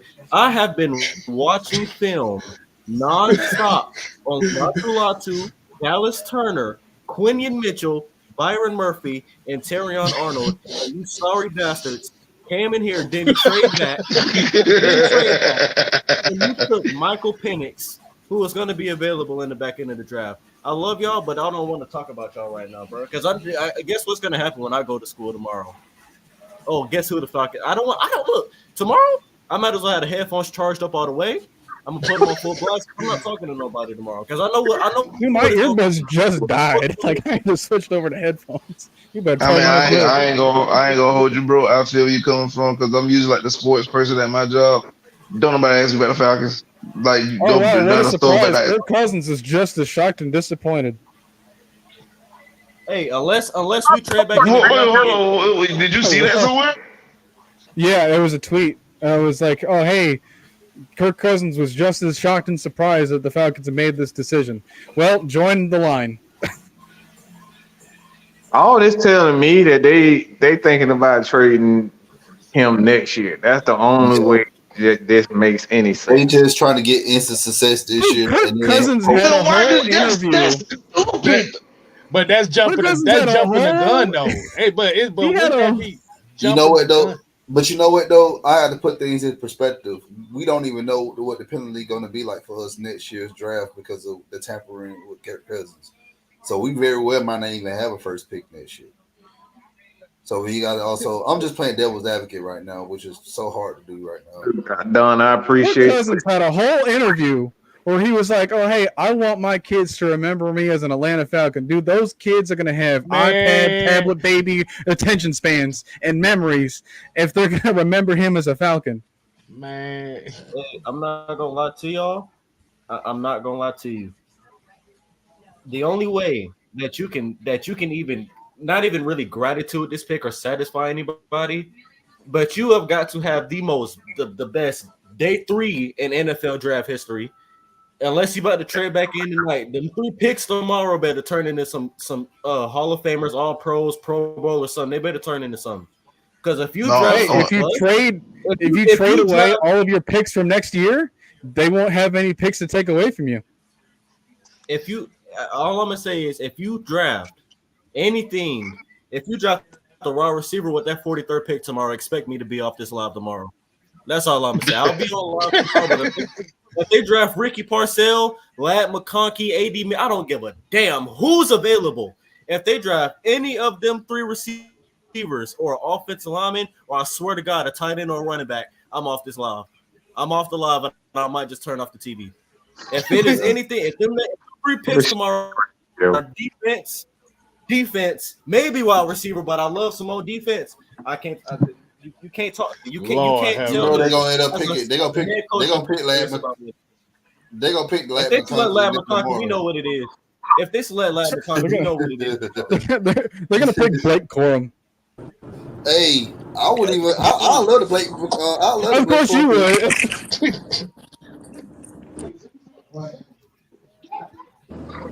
All I'm gonna say is I pray to God they make the rest of the draft. That's all I'm gonna say. I just drunk some bleach, y'all. I literally just drunk some bleach. I don't know. It depends on how this Lakers. It depends on how this Lakers game go. I might be right behind you, bro. We know how that's gonna go. Go ahead and pull Hey, all I'm gonna say is if they select Latham McCarthy tomorrow, we know what their timing is on. Let's get truth, man. Let's get truth, man. Truth, what you got, brother? I was watching it while I was keeping score on the baseball game, and I almost fell out of my chair. I was like, "What? Damn!" But and Terry, I trust, baby. Let's get it. I'm right with you, OG. And Terry, we trust. Look, all of this tells me somebody got to go. I don't know. Honestly, I think I guess it was an Pitts, Kyle might be the one going. I don't think Kyle is good. I think more than likely it's going to be. This has so many what the fucks on it. Like somebody has to go. They're deliberately trying to piss somebody off, and I don't know who that is. This is one of those picks that say, all right, why the fuck are you doing it? There's no way you can tell me that you're trying to win now when you don't have any fucking money. You don't know. This didn't even really scare any other teams behind us into making a bad move. I guess you could talk about Bo Nix, but we were the last end of the quarterback run. Man, this motherfucker Robert Griffin III said that he compared Michael Penix Jr. to Piccolo because he got a special beam cannon.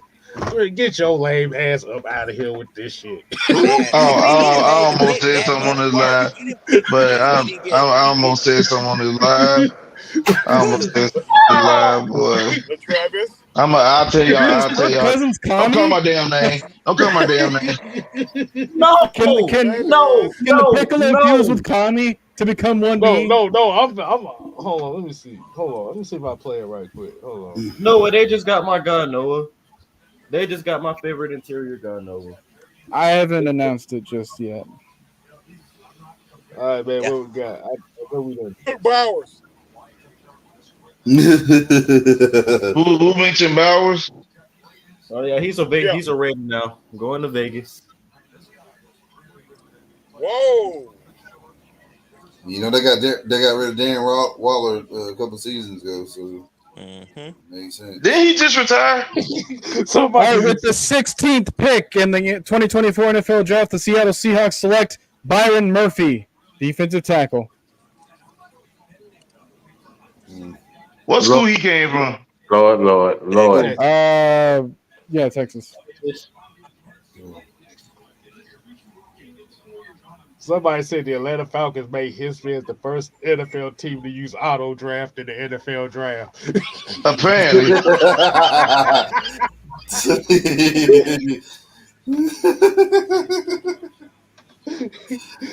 That's what it feel like, though. You don't want to pick. You just do a simulation of the damn draft. Simulate this shit through 7 rounds. Anybody that got Latu or Turner? Hey, the Minnesota Latu. Vikings up. Huh? Hey, the Latu was selected by the Colts. Yeah. Hey, Vikings just traded up with the Jaguars. They get me on the clock. Vikings trading all around the place. I guess we ain't done trading shit. You better pray to God somebody Nice. ain't done. Would be Well, nice. they're probably going to get someone for McCarthy. Holy overpay. Jesus Christ. Who said that?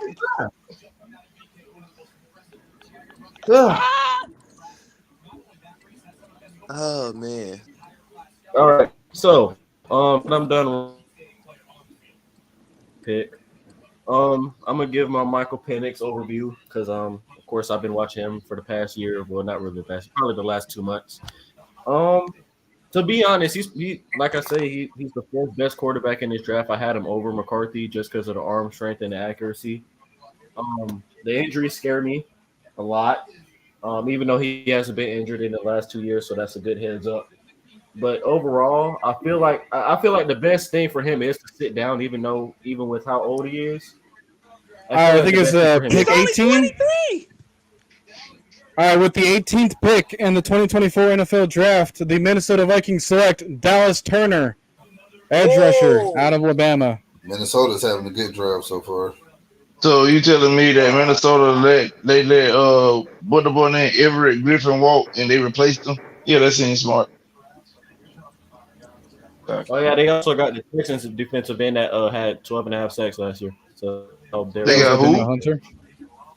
No, not the Daniil Hunter. The edge that came from the Texans. I keep forgetting his name. He wore number 52 last year. Greenfield or Green? Yeah, Green. Oh, Yeah, Green. Jonathan Bernard. Yeah, Jonathan Bernard. No, Yeah, they signed him to a 4-year deal. Had 12. Hold on, didn't Daniel Hunter leave? Yeah, he went to the Texans. Yeah, he went to the Texans. Okay, so Daniel Hunter left and they replaced him. Okay, cool. That's smart. Apparently the Falcons ain't smart enough right now, but yeah, this is where we are. This is where we at right now. Oh man. Oh, also Noah, that was the 17th pick, so the 18th pick is up next for you. Yeah. Okay. I didn't want to be the one to say it. Well, I think we're all messed up. Where's the closest cliff over here?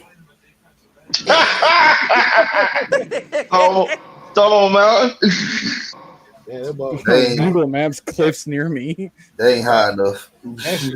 Damn. What you want instantaneously down? I need to jump off there in Everest. Shit. You want no chance of survival. That's crazy. Yeah, they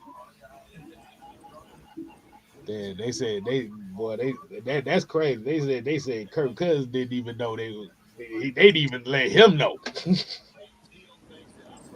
I'm so mad right now. Well, now he knows what Aaron Rodgers felt like in 2020. Though. Because why would you bring him in to be the guy and then you don't tell him that y'all still gonna take a job? That's shiesty, bro. Ooh, that's shiesty. Yes, it is. Post shiesty.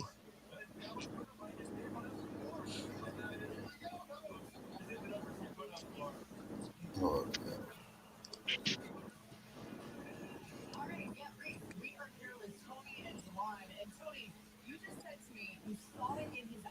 Could we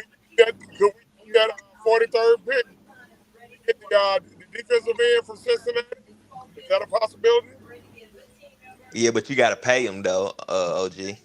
Oh, okay. Yeah. That's he wants to stay, but if they can't pay him, so that's why he wants the trade. I mean, I was kind of looking at the like what it would take for the salary cap to sign our draft class. I was kind of going off of that information based off of us not taking a top 10 quarterback. I don't know what that does to the money that we'll have remaining for the rest of the picks, as well as any other moves that we'll make afterwards. But yeah, we're going to be struggling for some money.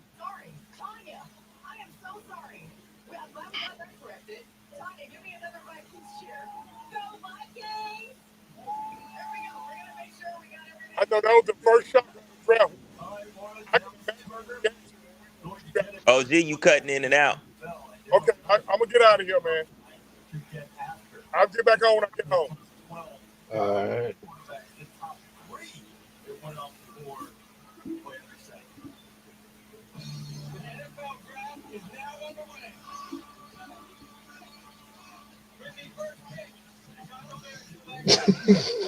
Oh, motherfuckers already talking about, boy, they ready to throw hands on Terry Fontenot right now. This shit is funny. These comments is hilarious.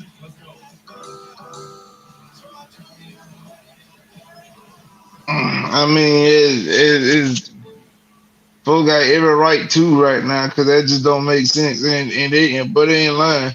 I'm going through the Bleacher Report notifications because I think the Falcons was doing the live draft themselves. Kyle Pitts was shot. Kurt was shot. Everybody shot. I mean, unless they were on like extreme black people time and thought that April Fool's Day was 24 days afterwards. Got a super chat. We'll go ahead and get that. Reggie with the $2 super chat says, "What's the narrative with Atlanta media tomorrow?" I ain't you got your guy. You got your guy, Atlanta. Careful what you wish for. They ain't learned yet.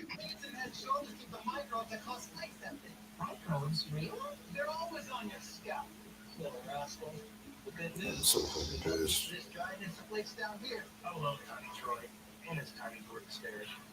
Y'all got the rest of the episode. I gotta do something. He said he got to do something. I don't know what to do, dog. Like they done blew my whole night. That just blew my whole night, bro. I don't even know what to think right now. It's like my immediate. I didn't have this much thought process after 28-3. That's the wild part. That tells you something. Like I wasn't even thinking this much, and right now I'm just lost. I don't know what to do. Y'all got it, bro. Lord. Let's see. I see how everybody's feeling about the draft so far, man. How's everybody watching right now? How y'all feel about my the draft? feet hurt and this ain't worth it. I'm good. I'm surprised that it took so long for a defensive player to come off. That was my yeah. Like yeah, wow. I think we're gonna start seeing. Damn.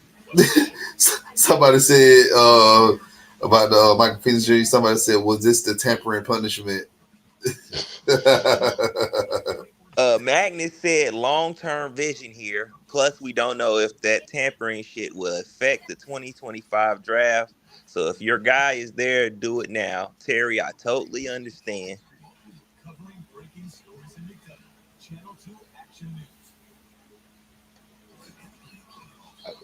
Yeah, like you said. Like, is there going to be a suspension for Kirk Cousins for doing this? Like, for admitting it? Like, no. I could even understand that. They're gonna take a draft pick. I think it would just be second round. It'll probably be like a. But I think for the people involved, it would probably be a fine. It probably, yeah. That's it.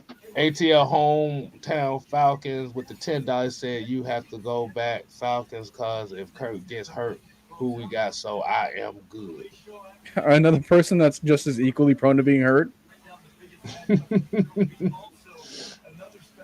But like you said, it's understandable. Like you said, the only issue was it shouldn't have been at the eighth. it. Like you said, for me, it ain't even about it being at the eighth. Kirk Cousins should have never been an option in the first place. This is where I think they went with Kirk Cousins. They seen how Arthur Smith tried to do his quarterback situation, and they did not want to repeat that type of situation. And just so having Kirk Cousins that's the price tag for him. I mean, we've been seeing how valuable it is to have like two quarterbacks. Yeah. Like given the 15-game season, like something's going to happen to one of your quarterbacks. And so there's been a lot of teams that had to rely on their third quarterback in the draft, on like their third quarterback on their roster, sometimes fourth quarterback on their roster. Like the Browns had to deal with Joe Flacco just off the street, still taking naps on the sidelines. That's how bad it got for them. And we don't know like, if Kirk you want like if you just want like constant, like safety for that pick or for that position, then you would just stockpile and you would just say like, hey, any one of you guys work, please. But this is what you do when you pay your quarterback like Matt Flynn money and still draft Russell Wilson. This is not what you do when you spend $90 million guaranteed. Some of that's probably going to have to be fined now. And with the incentives that Minnesota is going to be getting, and now you're going to have on another like at least $10 million a year for the draft class for a quarterback taken in the top 10, because we know how those contracts, they kind of pan out. Like the higher you pick, the better your contract's going to be. Mm-hmm. But it still goes down to the timeline. Like, where does this timeline of events take place where this becomes the best idea? Like, what year are we supposed to look for? Because it's not this year. Like, if you want this year to work, then you're going to have to just kind of make Kirk Cousins fail for you and then immediately bank on Michael Penix succeeding afterwards. Wow. If that doesn't happen, then you have another year in which, like, now everyone else is getting older. Like, now the time for AJ Terrell, like, he hasn't got anything done. Like, now you're spinning the clock on Caleb McGarry, who's not on a long-term deal. And now that you want a right tackle to protect the blind side of your left-handed quarterback, that has to be shaped out. Like, do they work together? We don't know yet. We're not going to know for another 2 years, at the very least, if things work out for Kirk, which we want them to work out for Kirk because that's what justifies the contract that we paid for him. But if we're not going to justify the contract, then we're going to have to justify the draft pick. Either way, the offense is going to be stagnant in terms of the progress for everybody else because they played two different ways. So my thing is, what is the timetable for Kirk Cousins? It has to be right here and right now. Like, if you want to be win now mode, and if you want all of your bases taken care of, like every quarterback one, like every starting position, every backup position, you're going to have to fill all those out. What we needed was an extra starter somewhere instead of relying on a backup quarterback. But that's several streams for several days and several months and possibly several years of conversation there. So based on that, Bengals took Marius Mims, tackle out of Georgia. Mm-hmm. At the 18 spot. They needed the tackle. They need that. Boy, they need offensive line bad. Yeah. So let me ask y'all a question. Is this a 1-year trial for Kirk Cousins? No. I say the guaranteed money doesn't say Kirk, that. Timeline for Kirk is the next 2 years. And if he doesn't, do what he needs to do, you're gonna move up off of him. But if yeah, you but make also the we timeline gotta for Kirk Cousins 2 years, then you're giving him $45 million a year at the minimum. But if you're making him work for 1 year, you're spending $90 million on that 1 year working for you. Yeah. But this is what I think. This is what I think they're thinking right now in the war room about Kirk Cousins. They don't know how his Achilles is going to hold up neither. So I really think Penix at 8 was that has they. I'm trying to justify, and this is like the best justification I can fucking get. It has to be relying on if Kirk can be healthy. Can he stay healthy a whole season? Because he goes down, you pretty much got to rely on Taylor Heineke, and we seen how that happened last year. Mm-hmm. I mean, seeing how that happened last year, we still beat the Colts, winning 9-10. We did, but but it's also down to coaching. The Colts at least took the defensive player. Now, when I said 1 year, when I said 1 year, I didn't necessarily mean cutting him. I'm saying, is this a 1 year trial for him, and then Michael Penix becomes your starter next year? No, but even still, like you're spending $45 million on a backup.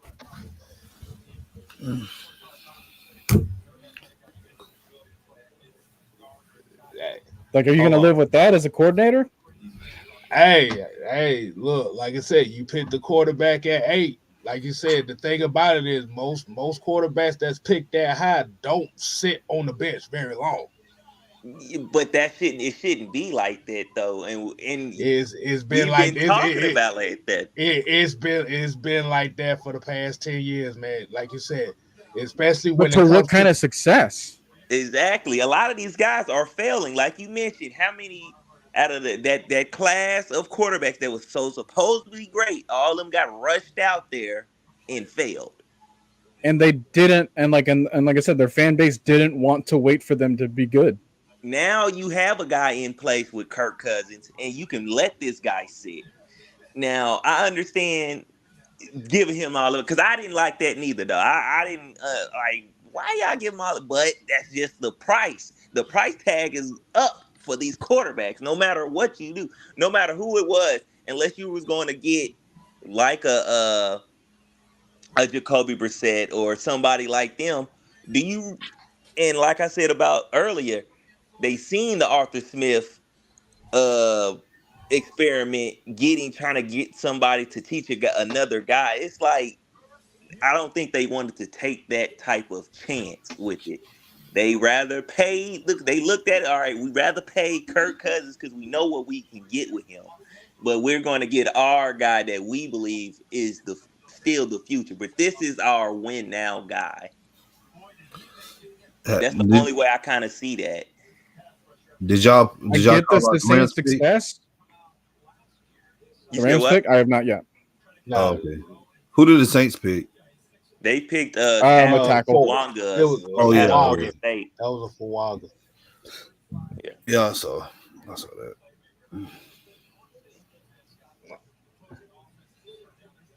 I think it's really them taking it back to the way it's supposed to be. Get your guy, let him sit, and then put him out there.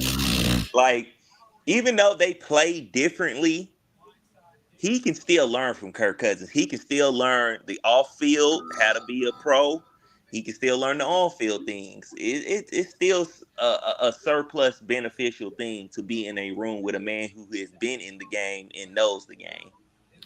I guess I can learn pimping from a pimp named Slipback too, huh? Yeah, probably can. Don Julio, Mr. Jim, Mr. Oh, go ahead, Noah. For the pick, I don't have that just yet. If someone wants to put in the private chat or something, put in the private chat. I got you. Yeah, I see it. I already know who it is. Some back Cowboys got me on a commercial break. Lord, they would go with commercial breaks. All right, with the 19th pick in the 2024 NFL Draft, the Los Angeles Rams select Jared Verse, edge rusher out of Florida State. Bullshit. How you come from the damn team that picked the person that you needed for your damn team? What? I just got hella confused off of that. What the hell you just said? How you let the team that you just came from pick a The guy. player Yeah. for the team that you needed? Like, come on now. Like Jimmy Lake and Raheem Morris just came from Los Angeles.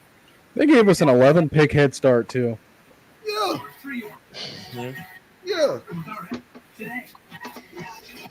I did want Jared Verse too. I ain't gonna I lie. like Jared Verse. Like he can do it all. I like his tenacity. Like if he got that real hunger and that dog in that.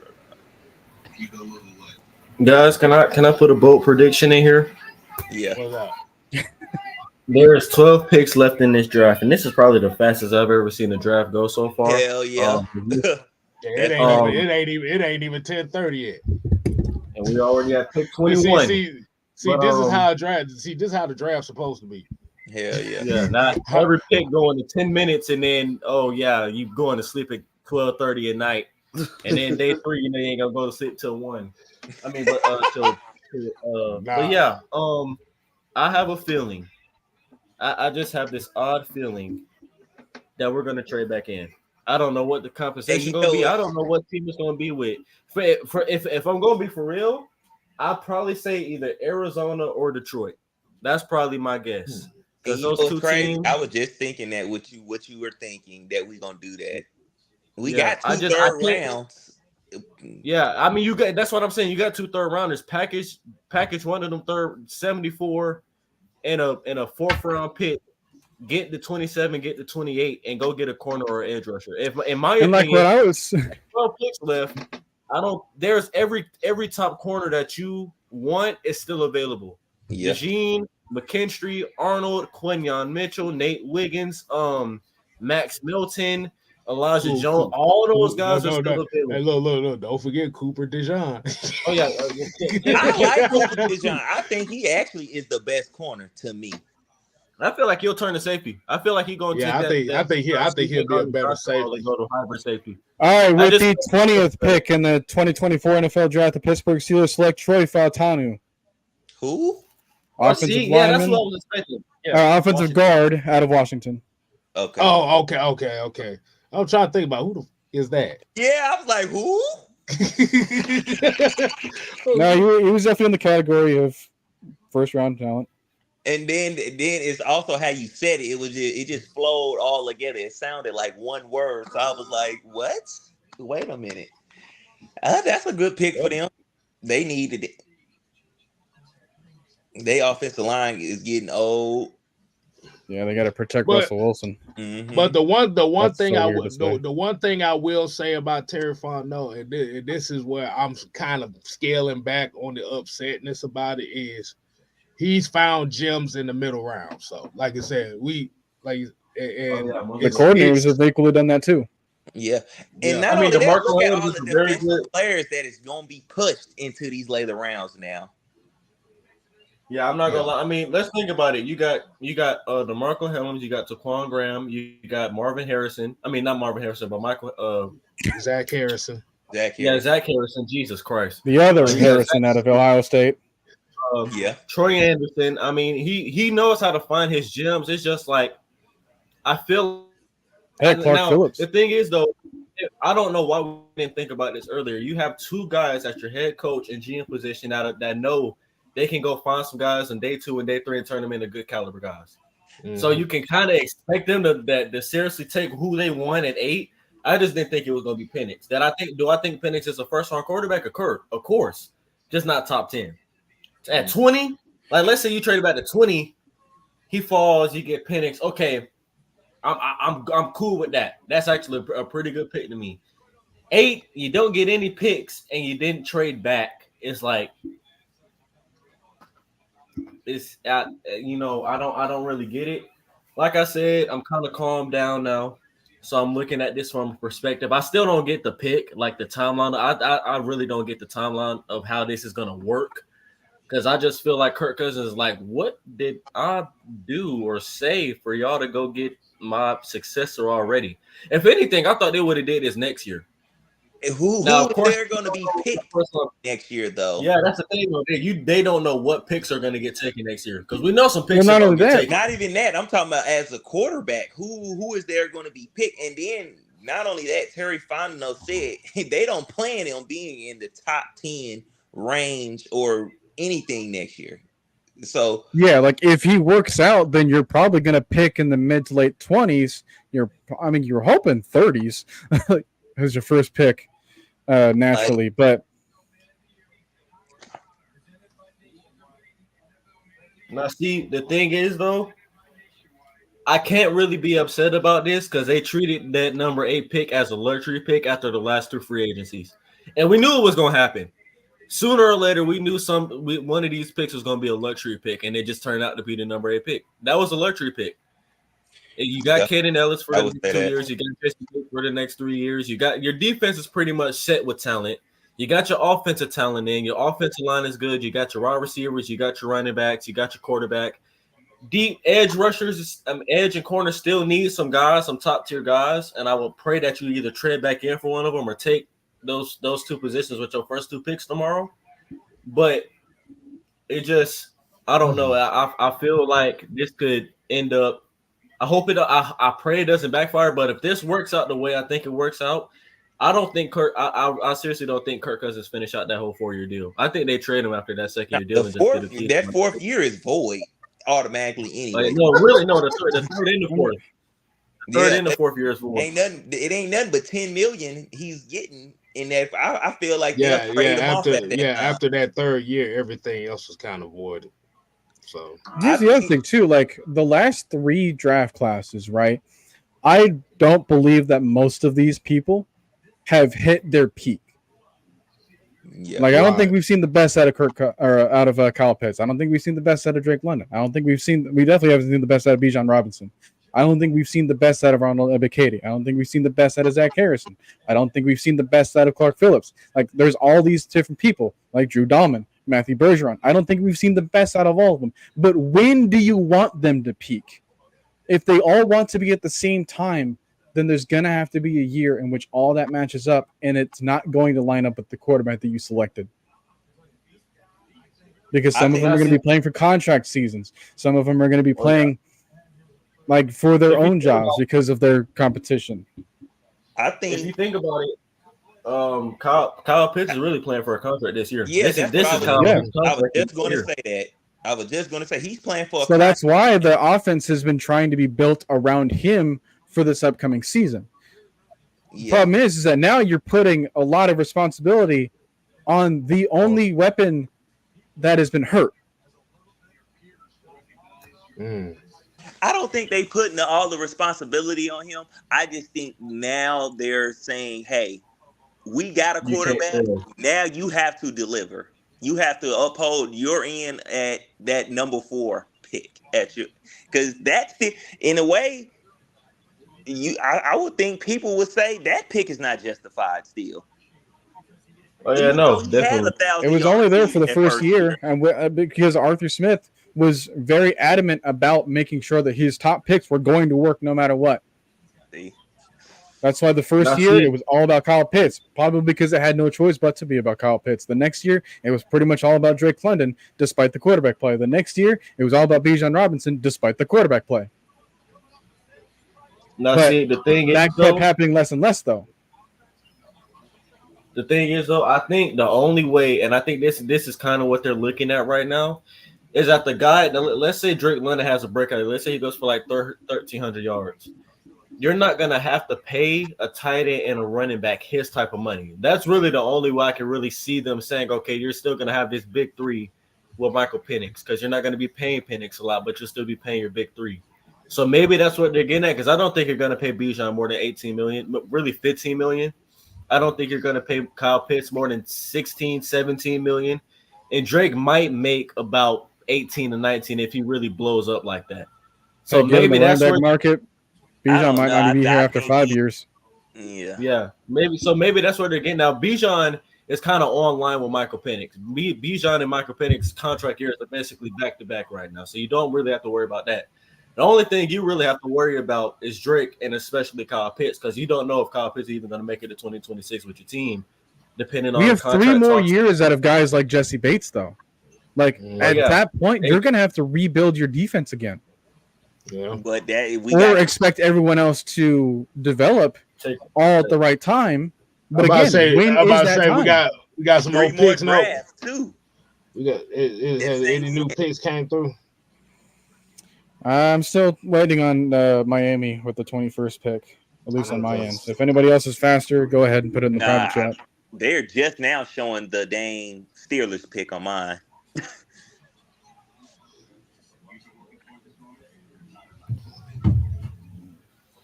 The only real thing I can really, I mean, not the only real thing, but the best thing for him right now, though, is that you get to learn from Kirk Cousins. That's really the best thing for him. I feel like that was best for him to sit and learn.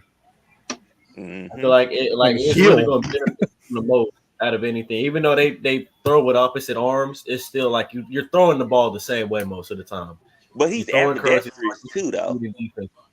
Yeah, that's the thing, though. So, hopefully, you can say, we got our quarterback. I mean, this is really looking like the Jordan Love treatment right now, though. Like, you hit that 5th-year option, you give him a slight little 3-year, $80 million deal. You still got your defensive and offensive pieces around him, and you just hope that he works out. Because if he don't, all I'm gonna say is that's our jobs on the line, and especially Terry.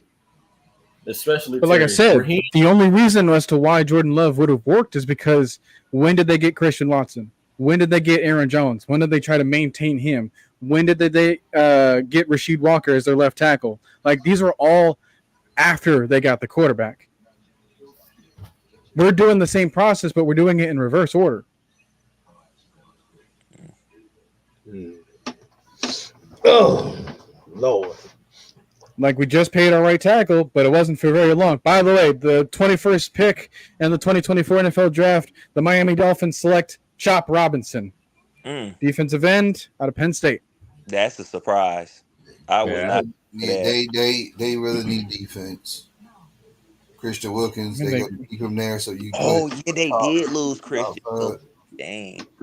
And he's not going to help inside. His Achilles too, or ACL, like down there close to the end of the season. Yeah. So he's not going to be ready for the beginning of the season, or even can't play next season at all. So that's interesting. I didn't think he was gonna go that high. Like you said, I probably thought like beginning of the 2nd round. I didn't think he was going. A lot of drafts had him mocked going to the Bucks at 26. So yeah, at least I'm glad he's not there. But who knows who's sliding for them? Now I watch a certain Bucks channel. He wants them. Well, a lot of them and him and a lot of other fans, they want offensive line, the interior offensive line. Well, they already got the toothless wonder, who I wanted last year. They don't feel like he's that good. They don't feel like he's that good. That's they saying he's not cutting it, and then they say they right tackle is not good. They just. Hey, I mean,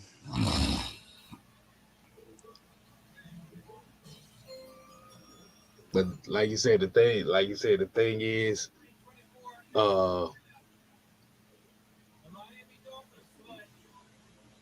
okay, never mind. I was listening to the background. Okay, that was the Chop Williams pick. But trying to call me a liar or something? That's good. No, I just heard ding ding ding ding ding ding ding. I thought it was a different pick. No. Man, I feel like. Did you announce the pick already? Yeah, he did. Yeah. Oh, okay, yeah. That was a holy overreach. Holy Jesus. That's what I was saying. I was like, I was surprised he even went that high. Like you said, yeah. I thought. I'm kind of surprised by that pick because I thought they would have went corner after cutting Xavier Howard. Maybe they just feel like they can find a good one in the day 2. But and also, look at all the corners that's going to be pushed back. That's what I'm saying. You got every top corner is still available. Quinyon Mitchell is looking real pretty over there. I ain't gonna lie. Hey, Terrion Arnold looking real pretty. Kool-Aid, Nate Wiggins, Coop. Hey, Coop. Hey, I'm just saying, y'all looking real nice. appetizing.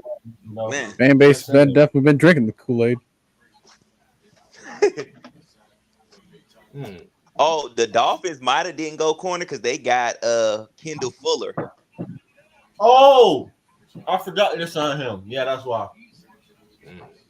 Well, we all know the first corner about to come off with this Philly pick. That's expected. There's no way. They gonna get a corner. Which one do you think it is? I feel like with Vic Fangio and them playing a lot more man, it might either be. Look, why I feel like it's gonna be a Javon Bullock pick right here. I would Georgia. Tyreek Smith. They're gonna get a Georgia player here. They gonna get the Georgia's water boy. They getting something, Georgia. Exactly. I'm leaving with something. Reginald Banks here said Penix said even on the call that he was surprised the Falcons took him at 8. Hey man. I mean, it's not the player's fault that this happened. It's not the player's fault. Like it's not Penix, it's not Kirk, it's not really any other player that's on the field for us. It's just if you're trying to balance out what the future looks like in a positive light, there's no clear direction as to what year should be our prime year. Like, because I believe that our window for contention is either opening or they believe it's already open and they're so confident. Terry Fontenot said in his interview that, like, hey, I think we can play a game right now and win with who we have. And that's before the draft. So, like, if he really feels that confident in not only his coaching, that still needs a couple more months to develop their installments and their playbooks and their, their little tweaks and stuff before we go up to the season. If they're really confident in their coordinators to kind of stick together for the long haul in order to be with Raheem Morris for the next couple of years, and if you're really confident that you will have sorted out all the money problems that might arise in the next couple of years, on top of trying to either maintain or add new talent by other means than the draft, because you can't really rely on the draft as much because you don't know what's going to get taken away from you. Which is why I'm like kind of saying, like, hey, if you try to trade away like a lot of your draft picks from next year and use them for this one, like, what could they take away from you?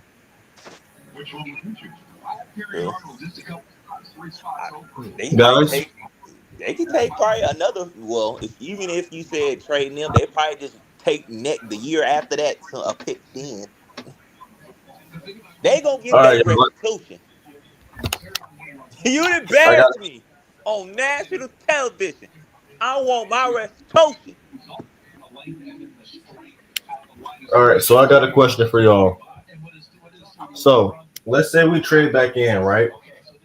Mm-hmm. You go with an edge like Marshawn Nealon or Adesic Isaac, or do you say let's just go get the best corner available, which all right now is every one of them? You can get Newton.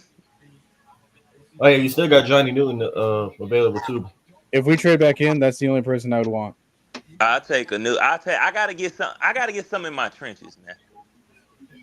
If we trade back in, the only 4 players that I'm really accepting is Johnny Newton, Quinyon Mitchell, Terrion Arnold, Kool-Aid McKinstry. Well, let's make it 5 or 6. I don't want Kool-Aid. Nate Wiggins or Marshawn Nealon. Those are only 6 guys I'm happy with. I'll put Mikey Sanderson on there as well. No, I can't take Mike in that first round. I know you're a Michigan fan. He's always gonna throw a Michigan man. Oh, I'll take that D tackle you got. Chris Jenkins Jr. Yep. I would take him at the back end if we traded back in.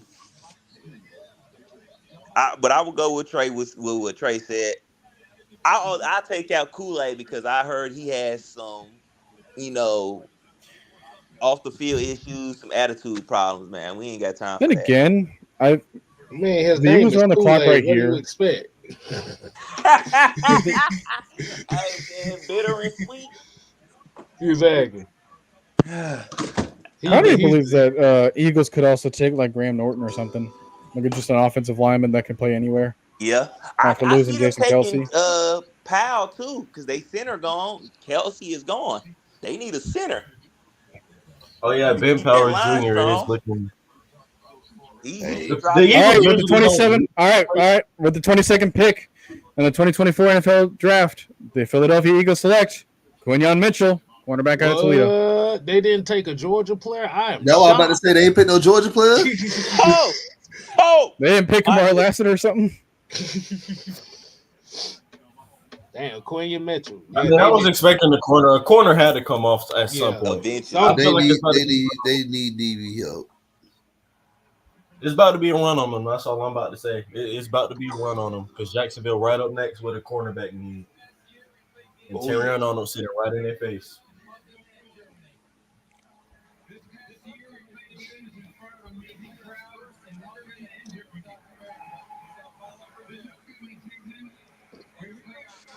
Oh man.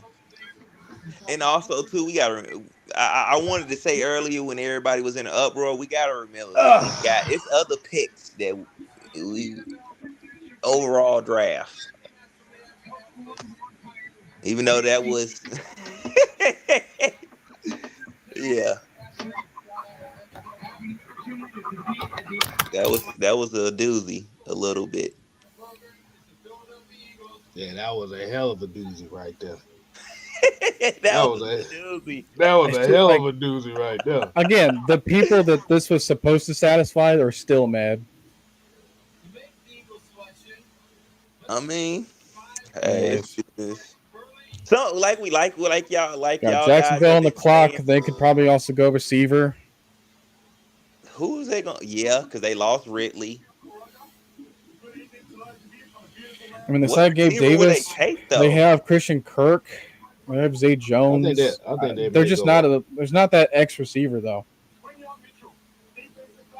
You still got Brian Thomas Jr. He could be a number one. Yeah. What if they get Keon Coleman? That's a reach. I don't think you do that. You can get him Yeah, in a but it's second. Jacksonville. Jacksonville don't usually reach the last couple of years. Dude, they took Trayvon Walker first overall. Yeah, that was a hell of a reach. Other than him, I mean, that wasn't really a reach. He was going to go top 3 either way. We didn't talk about him on our 30-person draft Royal Rumble that we did a couple years ago. We had 30 players up in that. Yeah, I personally didn't see him going first overall. Not first. Now, see, he wasn't really. Now, to be honest, he wasn't supposed to go first round until that combine happened. If we're being honest, people had him in like the second round. He wasn't even supposed to really go first round. Now, of course, the pick is kind of paid off because he just had like an 11-sack season last year, so it's paying off. Yeah, he had a breakout season last year. Like 8. I didn't know he had that. 8 or 11 sacks.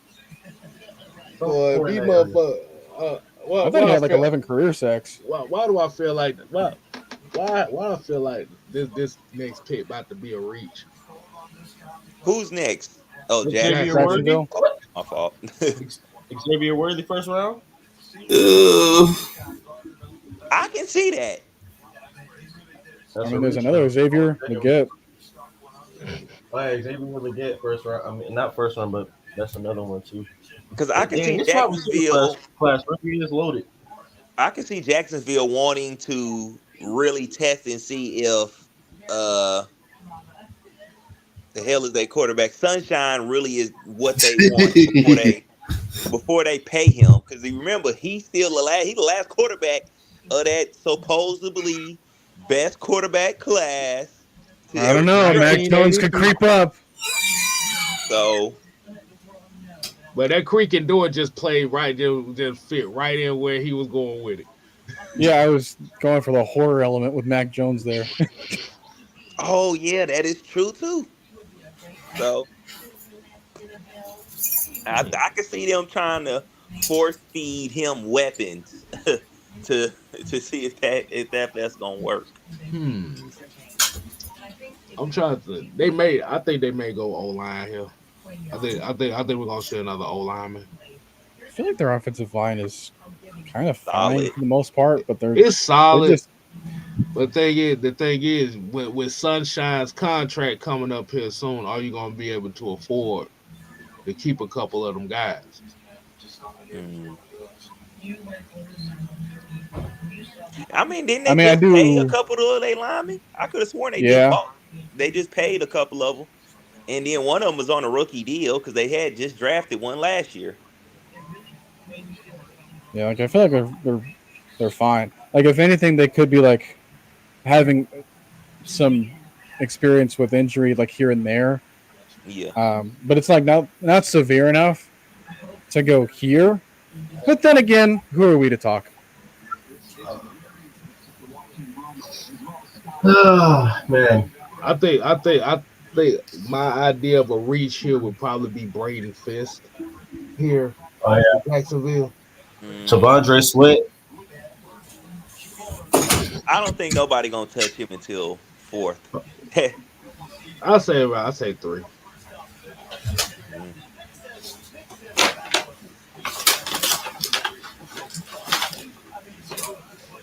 I say Braden Fisk may be this pick.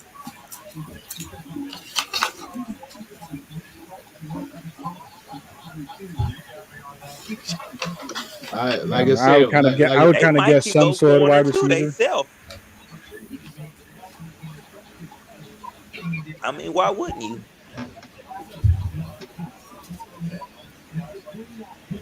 I mean, they're a bit Got young there, uh, but who you got? You need some. Well, nah, I would say they do kind of maybe need somebody in the middle of that deal. all right. With the 23rd pick in the 2024 NFL Draft, the Jacksonville Jaguars select Brian Thomas Jr., wide receiver LSU. Told you. Boom. Told you. I know I was gonna be right on that one. Hey, it was a receiver. it's the wide receiver. Yeah, they trying to I see told if you they needed an X. Sunshine Like, is it. That's what it is. They ain't trying to I get ain't him gonna lie no. to him. Damn, they just got Gabe Davis though. He's not a he's their number wide one. receiver He's too. not number one. He's not. Yeah. He's at best a wide two. I mean, heck, if you throw So Christian Kirk in there, he's probably wide receiver 3. Throw in so Evan Ingram, he's probably the 4th best pass catcher. Throw in Travis Etienne, he's probably the 5th. Like, so guys, kind of saw some things. I don't know if you guys went over it, but looking at Kirk Cousins' contract, man, there's a possibility that the Falcons can get out of this with a $12 million dead cap hit if they trade him post June of not only this year but 24, 25. That they can get out of it with just a $12 million dead cap hit, $12 million savings. But next year it'd be $27 million savings if they trade Kirk Cousins. So the Falcons essentially So so gave so him a contract that was pretty much flawed. Um, and yeah, so they so screwed Basically, the so what you Kirk. so saying, Mike, is they so pimping out here right now. They so pimping yeah, Kirk. yeah. So essentially, Kurt's really on a 1 year deal. He's on a 1 year deal. Damn, so they really got so Kirk got them chains on for real Yeah, now, huh? Huh. You So got it's bro, essentially you Kirk better play. Cousins just got franchise tagged a 4th time. damn. Yeah. Yo, why you do that, So man, like that? You didn't have to bring that up. the Falcons is totally So screwed. But this is what happens when you got guys like Julio Jones that take their money and leave. These owners and these general managers, they're very cunning with the contracts and their numbers, man. So so this is why these players they better mhm. start um playing ball, because if they don't, you're gonna see a lot of these types of deals where it looks like it's $100 million, but the way they structure it, It's really yeah. 35. Should have read the fine print. basically what you saying is Michael Penix Jr. going to be the starter next year. I believe he's going to be the starter next year. I'm gonna put it in so you can Let me see if I can put it in here. So I just showed it to the people over there at AFN. So are you What's mad going? still? Oh hell yeah! Look, I'm not taking no damn Michael Penix at 8. Hell no. uh, See, I don't overreact just to be overreact. All right, I'm not stupid. That shit was dumb, but at least you got a way out. You see what I'm saying? You can do dumb stuff if you got bail money. If you feel me, mhm. ask Donald Trump. That's essentially what it is. So this is what the Falcons did. They knew they had bail money, and what I'm thinking what's going to happen if Kirk Cousins end up, he's not healthy enough to play. Um, Michael Penix would be a backup, the backup plan. But two, if he does play well, he's essentially going to be here for 1 year, and they're going to find a trade partner and maybe a third round pick, a second round pick. Just get anything for him and trade him, so the salary cap hit wouldn't be, the dead cap on it won't be as high. But I'm gonna put it in here. Hold on, just give me a second. But I'll put it in so We're gonna y'all have can see it for yourself. we're gonna have teams calling us asking about our Kirk Cousins extended warranty. What brand are we on?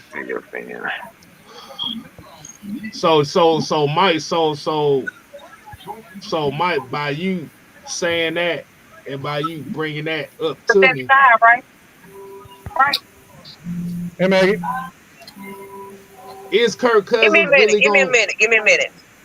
Is Kirk Cousins really gonna last the whole season with a deal like that?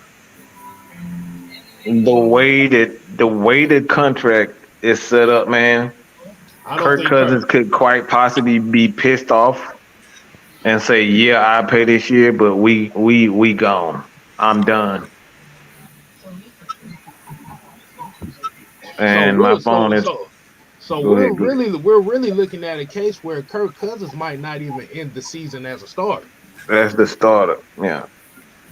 So y'all might get Michael Penix starting this season sooner than you think. Oh, jeez, I really want to know when our bye week is. Damn.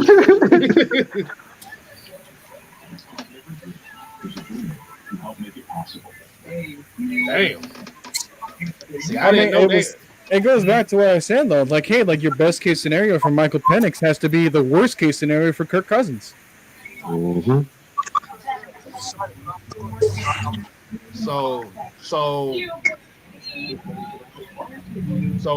So it kind of goes back to what the question I asked before. Is Kirk Cousins a 1 year deal? And looking by those contract numbers, he ain't even a 1 year deal. He's a half a season deal.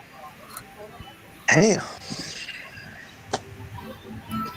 Bro, we really all just that time, all that money that he's been trying to go and like, hey, here's me in the Braves uniform. Hey, here's me with the Atlanta United. Hey, here's me with like everyone else with the Hawks and stuff. And like, hey, I'm gonna do interviews. I'm gonna do press conferences. I'm gonna go with the practices. I'm gonna sign autographs. I'm gonna sell jerseys. And now he's just another guy? another franchise tag. So basically, Kirk Cousins. What was the prostitute on Fulton Industrial? Ooh, what? I don't know nothing about that. I plead the fifth. Boy, that boy was a blade walk on Fulton Industrial. The way that shit going. So that's the breakdown. That's the breakdown, yeah. So post June 1st. He ain't saying shit. Oh yeah, they going. Wow. Yep. Kirk Cousins gone after this year. He's gone after this year. Just looking at those numbers like that, Kirk Cousins gone after this year. So they can trade him, and like I said, they can just get anything for him. And let another team that's desperate for a quarterback, even if it's a 4th round pick, they'll end up trading them, and the dead cap money on it would pretty much be non-existent. So it's like I said, a dead cap money of $12 million for all 4 years of that contract, but you look at the dead cap, this cap savings 27, 45, 45. I think that he'll probably be gone. Real quick, the Cowboys were on the clock. They have traded their pick to the Detroit Lions with the 24th pick in the 2024 NFL Draft. The Detroit Lions select Terrion Arnold, cornerback out of Alabama. Yeah, that sounds like the pick for them. That's pretty much who I was projecting them to get, just at 29. That's definitely their type of player too. I hate to say this shit, but you know who the Falcons might pick in the second round? Who? Kool-Aid McKinstry. Oh, I don't want him, bro. I don't want no. I mean, with a name Johnny like Newton is still here. Look. Jerzon Newton. I think he's about to go to the Lions. I'm not gonna lie to you, unless they just traded up for a corner. No, they did. They just did. Yeah, they got Terrion Arnold. Oh, well. No, I'm saying Kool-Aid Hey, look. With a name like Kool-Aid, you damn sure fit the culture, right? I'm telling you. Yeah. Okay, so Mad Mike, let me get this straight. So basically, Terry Fontenot just put on his little white t-shirt, skinny jeans, little nice Versace sunglasses, went out there to the club, said, "Hey baby, let me get you for this year, and then we're gonna let you go off next year." That's basically what we just hit with Kirk Cousins. Look, if these numbers are true right here, that's exactly what happened. Yeah, he just hit it and quit it. That didn't even make it to the night. He hit it and quit it. That's what happened. They hit it and That's quit all it. this is. Like you said, if that is true right there, Kirk Cousins is gone after this year. Oh yeah, that 2025 post. I would expect after the draft, some QB needy team that didn't get the quarterback that they wanted is going to start calling up. The good thing also about this, the second year, it's all contingent on him actually having a good first year. So all the pressure is on Kirk Cousins this year to perform. He performs well, he'll be back in 25. If he doesn't perform well this year and he gets injured, he'll be traded or he'll be gone. I'll be honest with you, with that dead cap money and stuff like that. So basically, Terry Fontenot just woke up and was like, "Morning, snowflake." They basically then Terry cruised his way. Man, look. He said, "Negro, please. Did you know that this was an all-white party?" Somebody get this jigaboo away from me. Shut up. Hey, that's what happened. Terry just slipped something in this man's drink, and I am boinking somebody tonight. This is wild, man. See. Yeah, I guess that's why we ain't in the front office, because man, see the thing is though, I kind of get where Terry's coming from though. You just went through 3 straight years where you said we had Matt Ryan, we didn't pick a successor, he left. We went through QB hell for 2 years, and we said never again. So this year we're gonna sign a good quarterback. If he does good, he does good. We'll keep him another year. If he don't, we got our QB, our QB of the future. Let him have the keys and let's go. So now that I'm thinking, that's probably why they're on there. Hey, look, I can't believe that you're not. Yeah. White? I hear you saying. I hear y'all saying, but we still hasn't addressed the defense yet. We still have yet to address the defense. We got about 7 more picks to go. Hey, I need an edge in the corner in the next 2 picks that we have. I don't care about these other teams. We either need to trade back in or 43 need to be a defensive I'm player. telling you, man. They got. I'm gonna have to find some late round linebackers, late round safeties. I'm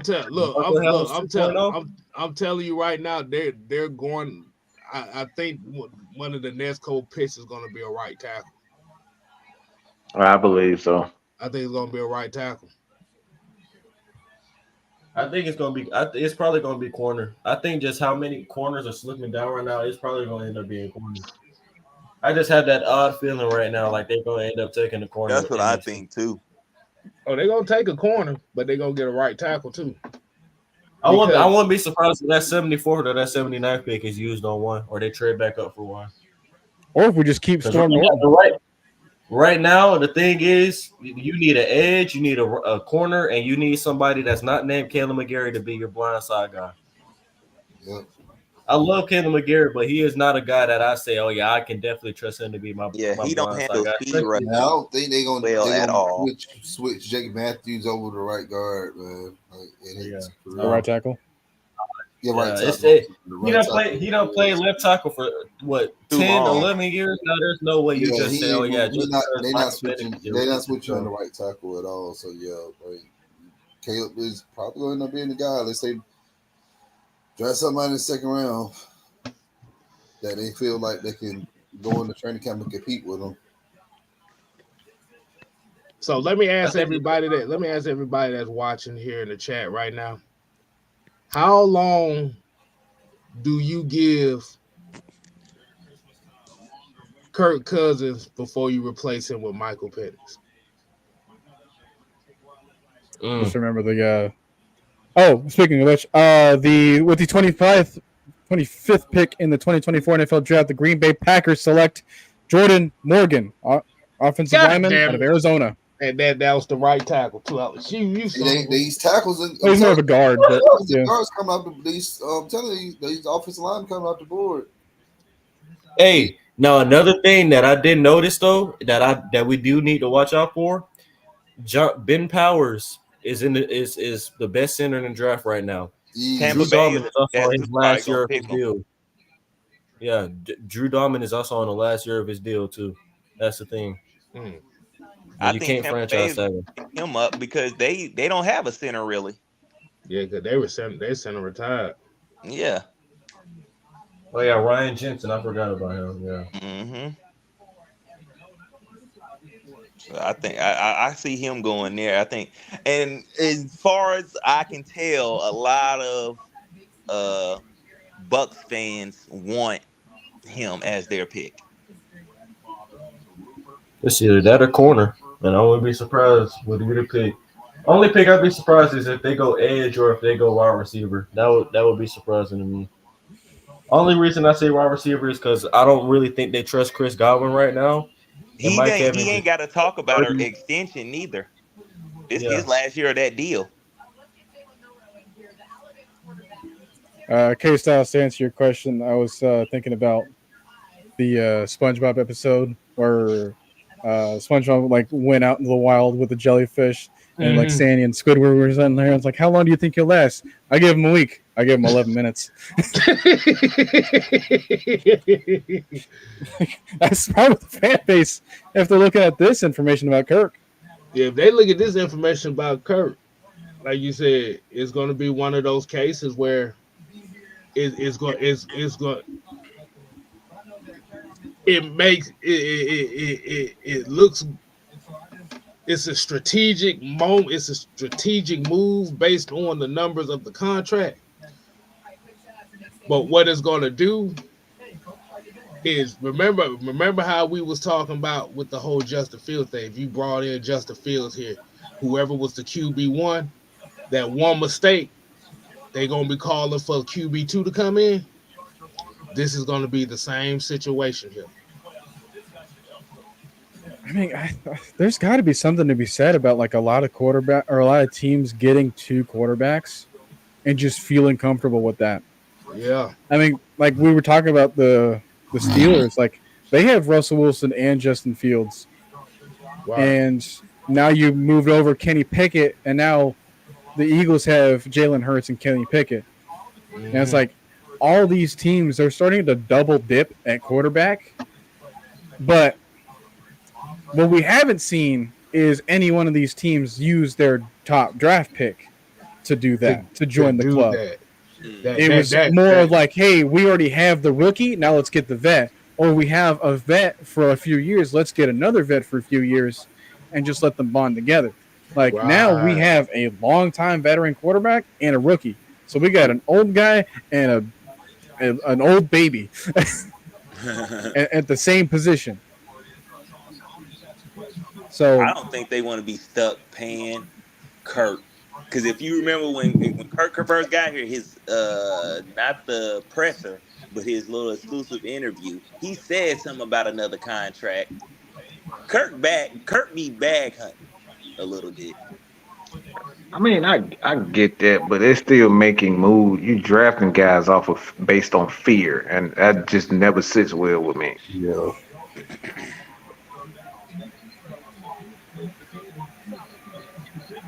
again, I think it goes back to like, wait, this is what happened with the 49ers. Where it's like, hey, they had that 1 year where they just ran through all their quarterbacks and they just wasted a great team. Mm-hmm. And now they're relying on the last pick in their draft to just run the rest of the show. And that's pretty much it. Whereas, like, now you have other teams that have, like, Gardner Minshew, Aiden O'Connell. Now you have J.J. McCarthy with Sam Darnold. Like, now you have... I mean, we'll see what Tampa Bay does. I'll be honest with you. I don't think it even matters what Kirk Cousins do this season. I think he's gone after this year, whether they make the playoffs or not. I'm just gonna keep it real with you. Yeah, like, was that the only contract that Kirk was going to be able to sign for us?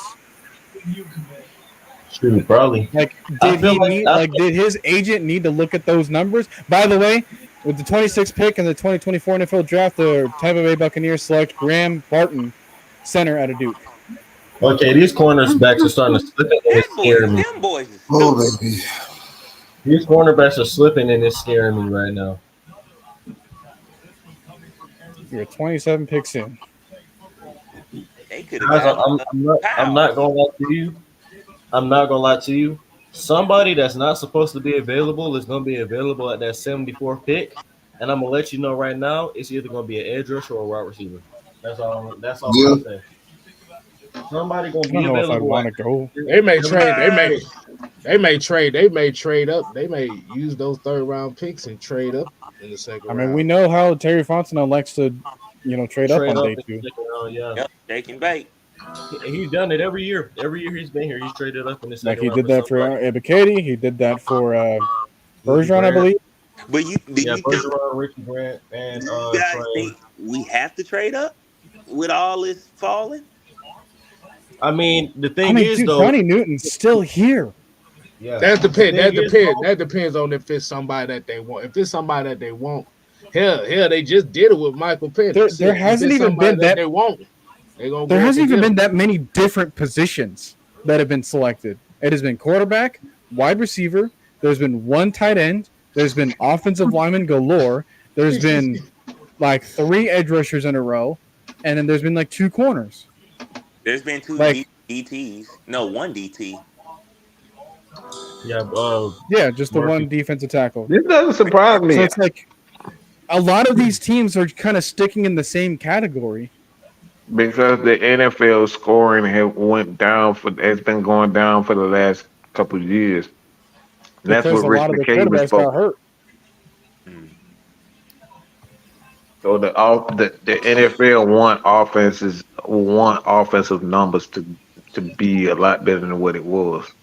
They don't really want to So then focus on defense. who's gonna be Penix's backup for next year? Taylor Heineke.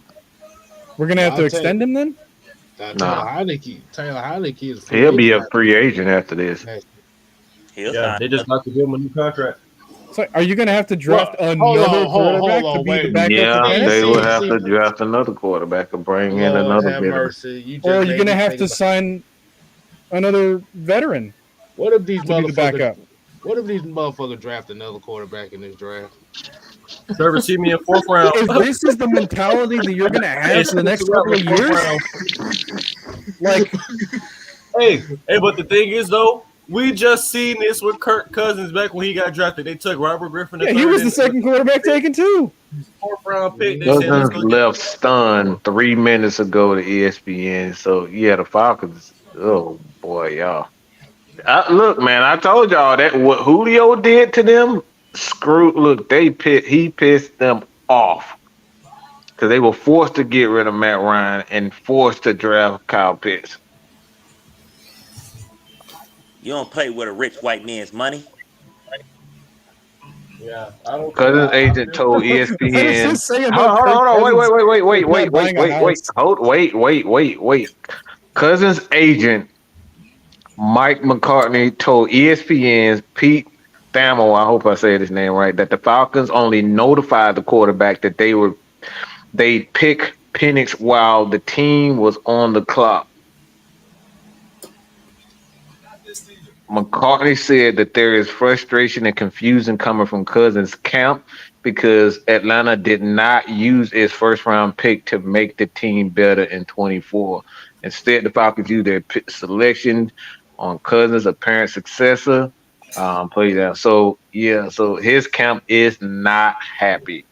I'm not going to say I knew it was coming, Penix said, but I knew once the phone call came through. So yeah, essentially his camp is not happy. Kirk Cousins' camp is not freaking happy. And I think we the might not even Falcons see Kirk Cousins play for us. Like we less could mentor Penix. it Why would could he? very well be the case. That could very well we may not even see Kirk Cousins play. They could decide to like, all right, we're gonna get you a I couple think of we games in actually and gave trade. him 11 minutes. That's oh boy, that's a dirty freaking move if they did this. Oh Yeah, boy. it is. That's ugly. Yeah, that's ugly. Super ugly. That's ugly right there, boy. Hey, you see So our I players. get that I get that we're kind of going through the after WrestleMania phase, but the Falcons does not need to turn heel with this Boy. move They don't, man. because they are making us seem like the baby faces here. And we supposed to be the evil empire, boy. They making us look bad. They got us looking like the Jets. They went full Sami Zayn, Chad Gable on us right now. Like, Yo, this is wild. These dudes did. They just totally screwed Kirk Cousins. This is crazy, man. let me guess, they're gonna say, Kirk Kirk screwed Kirk. Kirk screwed Kirk. They didn't tell me that the organization, Terraform note. I'm not trying to talk bad about them. They're not standing on business on this quarterback situation. What's going on, B? How you doing? Yeah, I'm not gonna lie to you. Oh, your girlfriend has showed up, Mike. Yes, she has a YouTube channel too. She be doing her thing. So y'all in the chat, support the ladies. We got the ladies at AFN.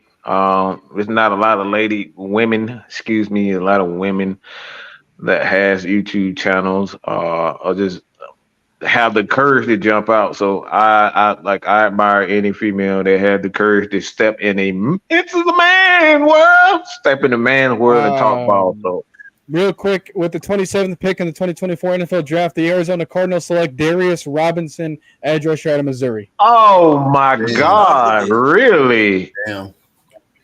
Tell Jew gonna lose his mind. You see, Jew been gone for about 30 minutes now. Yeah, Jew gonna. And Jew had to go pray. No. Drew had to go pray for everybody. He said, "Let me get up out here and get started on this long prayer tonight." He's over there. I stood. Sam probably don't fell asleep by now. He mad, ain't he? Yeah. Oh my God! Oh Lord! Hey, the thing is though, how are we gonna smooth this out with Kirk? Because I don't want to see Penix start first year of game one. That's the one thing. Man, like I said, K Styles said it, man. Tell what people you just said, man. Man, they're gonna say it like this, boy. Kirk may not last the whole season for the Falcons this year. Yep. I like this comment so much. He shouldn't I don't be even know mad if he's about- even getting $25 million. dude. He's getting a bruh. You Beasley, you So did much not. of that money You just you got ripped away from him. you didn't. I don't think you heard what we just said. They actually have a bot. They actually have an out in his contract after this year. So really, that 180 is not really the true number. And we've been telling people that it was the 180 one of the true numbers. It's not the true number. My God, bro. I wanted my team to turn heel, but not like this. Damn, bro. Boy, Jesus. I mean, I ain't We gonna need to lie. take. I'm tired of being the good guys. I am too. I like it, but damn. We need to Bruh. slap a couple people, open some doors and everything. Come on, man. He Come said, on, man. "Hey, I just kicked Stan." Like, We said we not edgy enough. and then let's talk about all the players who've come to Atlanta and stole money. Because of Kirk, like Darnell Mooney. Because oh boy, oh my God.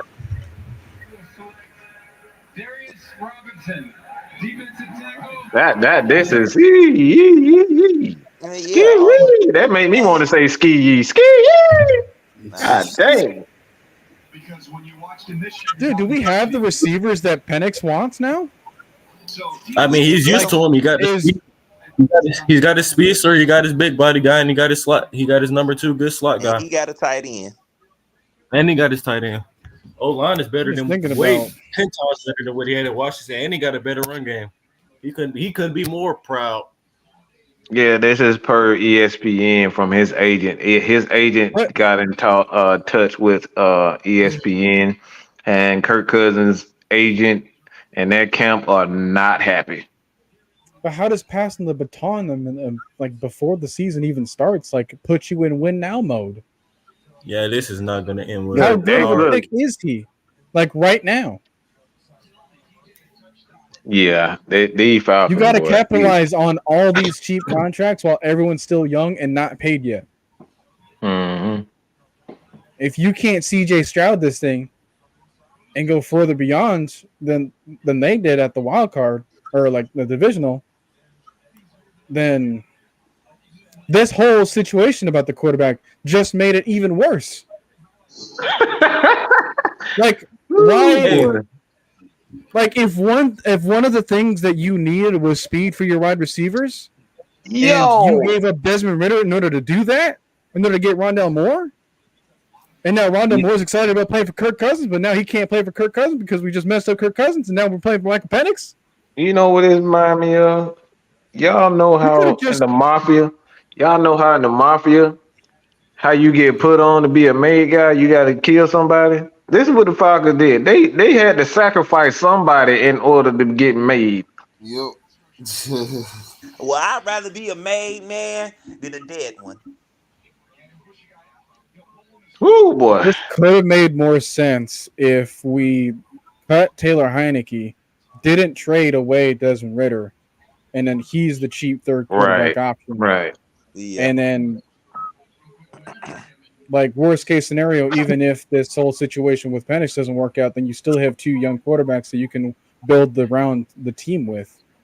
Like it'd make more sense to draft a wide receiver like Drake London with their quarterback and kind of pair them up together.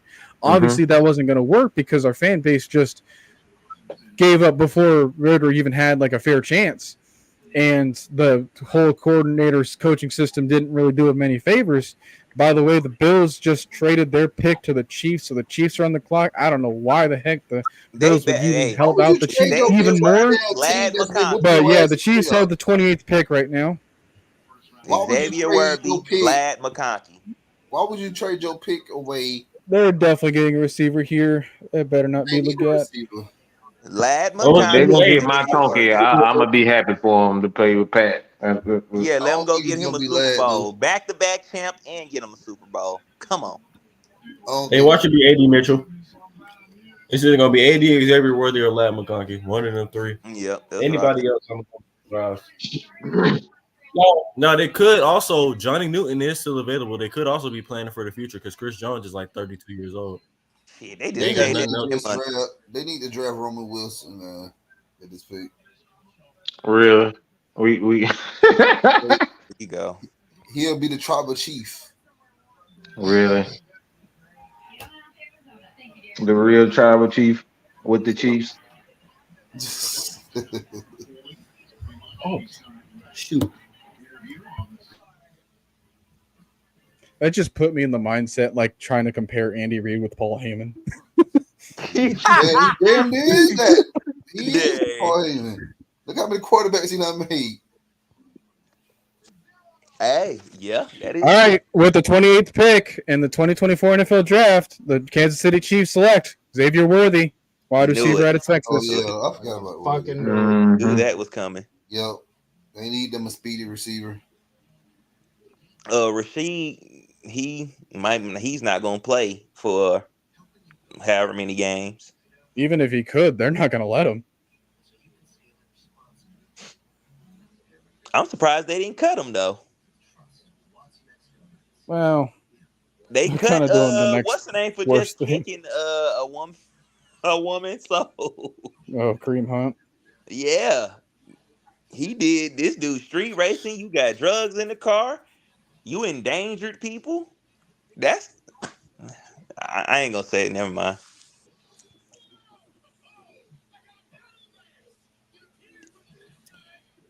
I mean, good Lord. This draft doesn't make any freaking sense. I knew it wasn't gonna make no sense, but this is all over the place.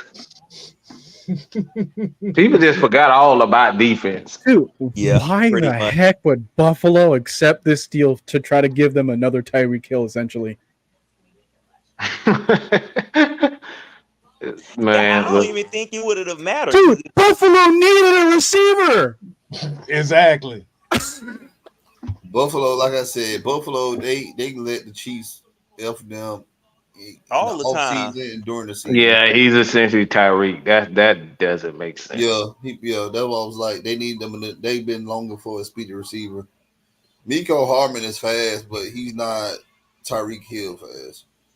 And then you got to remember they got the Bills got to replace a lot of stuff. They lost a lot, so that's They lost like 6 of their 8 captains. They traded away to get some draft capital in this situation. So yeah, they need to replace. They got to replace quite a Yeah, bit. They but at the replace. cost of making like the biggest hurdle in your conference even better. It don't seem. It like doesn't matter matters. who you take now. It don't seem like it matters who the Chiefs got. They gonna be a problem regardless. So that's probably how the So Bills why looking make at it this easy? Why make it easier on them? And you still ain't stopped them. What does it matter?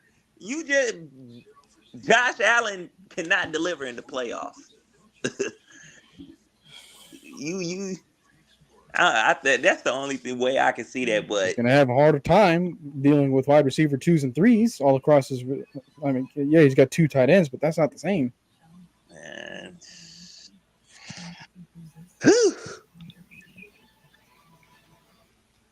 Man. Lord have mercy. Yeah, Dude, the fact that they traded away Stephon Diggs, and then when they had the chance to get their own receiver, they traded that away so that the Chiefs can take him. And then they let Gabe Davis walk. Good Lord. It is not going to be Buffalo all the way this time.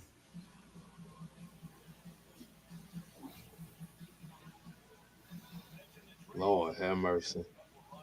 Jesus. Dude, Johnny Newton is still here. I got a great feeling. We gonna have a great second and third round tomorrow. I think that's what they've been preparing the most for. Because I think like I said, I think we kind of noticed what the strategy is, what they're doing with these drafts now.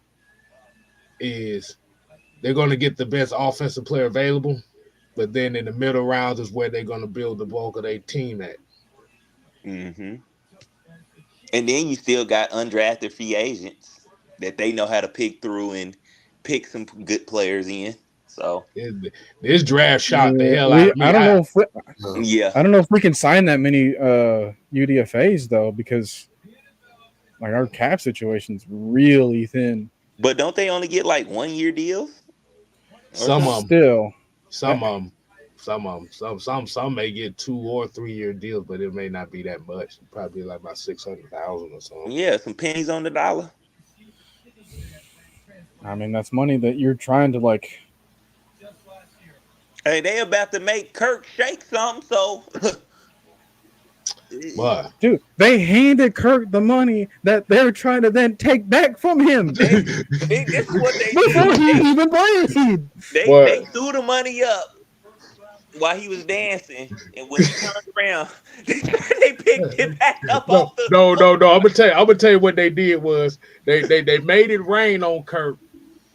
They took a suction vacuum cleaner and sucked that shit out in the air before it hit the ground. Man, they ninja fruit sliced the money out there.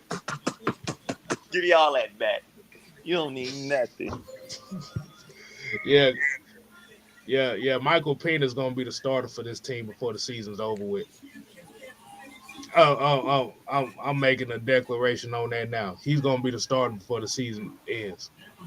At this point, that's probably not even a hot take. That's an expectation. That's the expectation now. So my expectation is Kirk Cousins is not gonna last as the starter for the whole season. Do you think them doing this is also like a? Why would Kirk want to be good now? Why you had to say it like that? Like, do you think it's somewhat of a punishment for him kind of running his mouth a little bit and down there getting him into the investigation and risking? Okay, with the 29th pick in the 2024 NFL Draft, the Dallas Cowboys select Tyler Guyton, offensive tackle out of Oklahoma. Well, is this the lowest amount of defensive picks we had in the draft before? I think so. Once again, go back to what we've been saying. Everybody want to see offense. We've only had out of 29 picks, we've only had 6 players go that's on defense. 2 corners, 1 interior defensive lineman, and 4 edges, so 7. 5. So 8, that's 9 players out of 29 picks. Yeah. Yeah, 5 edges go. You had 2 corners, and you had the interior defensive end. And they all went after Bo Nix. QB6. Mr. Nix. QB7. I had Spencer Rattler. Mr. Nix, son. No, QB7. I had Spencer Rattler in front of him. So, yeah. That was a reach. That's you can't even really make that up. I'm not gonna lie to you. That's just sad. I did not see Bo Nix going in the top 13. You had Latu, Dallas Turner, Byron Murphy, Fuaga. Need offensive line help over there in Denver. You have Fuaga, Terrion Arnold, Quentin Mitchell, Byron Murphy. You decided to say, let's trade for Zach Wilson the day before the draft, and then go get Mr. Bo Nix. 2 busts in 1 room. That's another team that's got 2 quarterbacks. How do you have so many terrible quarterbacks in the same room?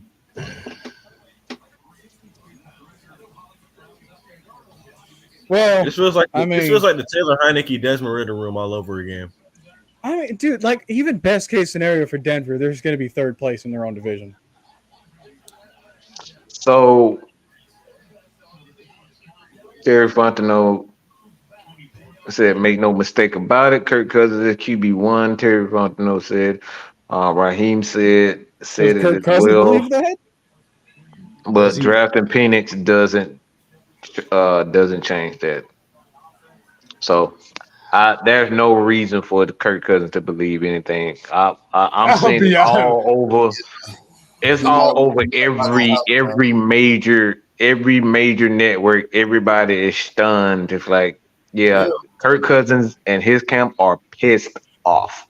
But if all his family, man, don't buy no house, you better stay in the state. Was that not the not the Econo Lodge? Hey, go get a little 5-star apartment and call it a day. Hey, don't start buying no land or nothing. Dude, I mean, your So Kirk Mike, they Cousins was never. talking about all of his memories in Atlanta. He was talking about how his father-in-law is like one of the biggest Atlanta sports fans out there, and like his whole family has kind of indoctrinated him into the fan base. And this I is honestly what the Boy, think they team said, does. boy, they told, what we've been they told saying Kurt. too. Another factor in this, and what Mike said earlier, is like I think they're listening to the fans. They didn't like the Kirk Cousins signing. So how to correct that? How to, like we say over here at AFN, how can we make the fans do something to make them feel good? And that, I guess, enter Michael Penix Jr. at 8. They clearly listen to the fans and the media. Just Yeah, my personal opinion. you don't go out in free agency and sign one of the best quarterbacks available, and you paying him $45 million a year at minimum. Like, you just don't do stuff like that. Then turn around and you just draft the quarterback. Is that why we have like all these different quarterback helpers on our coaching staff? We have Yeah. like I mean, 20 people. something told me when you have 16 coaches on the team that have either dealt with offense or quarterback in general, that you were planning on getting somebody young. Even if you did sign Kirk, I just didn't expect it to be this early. But I knew they were Either. prioritizing the future when they had 16 quarterback coaches or coaches that dealt with quarterbacks Boy, got some on the team foreshadowing right going now. on. They Yeah, hit this Kirk is nuts, Cousins. man. They hit Kirk Cousins with that anime, Boy, that anime boy, foreshadowing and twist. that Oh, the hell motherfucker. they did. They did that Oscar spit that damn fluid in your fucking eyes. That's what the fuck they did and punched Nah, them in they the did damn gut. that. I like to spit in the face of people who are not cool. Yeah, Nick, that too in Oscar, where she spit that green goo in your face. That's exactly what they did. Nick, not only did we get quarterback coaches, we have more quarterback coaches than we know what to do with.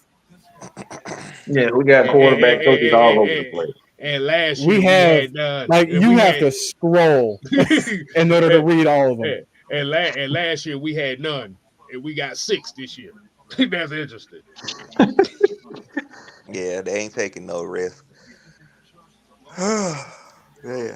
So Dre Harrison here said that the Penix pick at 8 would just further split the fan base. Are we destined to be the drama franchise? I don't think it split the franchise. I just think it's just people didn't expect it at 8. Yeah. I don't think we're split. Atlanta made a big mistake with that pick. It'll be a bust for sure. He's a wild card. That's coming from the big son of God. Good Lord, what did we do? Oh Lord. I mean, there's always especially with quarterbacks, there's always a chance you're going to be a bust anyway. So it's not just subjective to the Falcons. That's everybody. That's any pick. That's though, not everybody. just quarterback. But the thing is when we're talking about processing, this is what we keep going back to, where the fans become the necessary. You see that there is a progression plan here, or y'all gonna be patient enough to let it develop?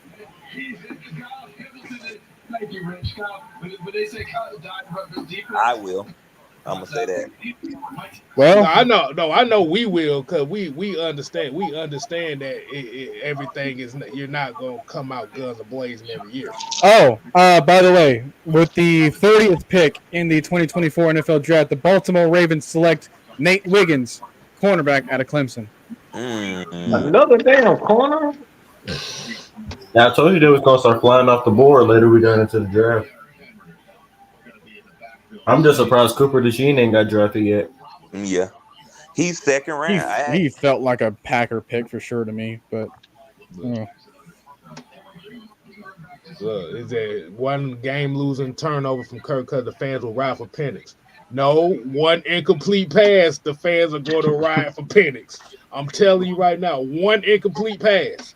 I'll go further. One preseason snap from Kirk Cousins is going to bring in Penix. His ass is gone. If he throws for 250 yards and 3 touchdowns and they lose, they're gonna ride for Michael Penix. Oh Lord, here go the text message. I told you, Don. I told you. Get off my mention with that bullshit.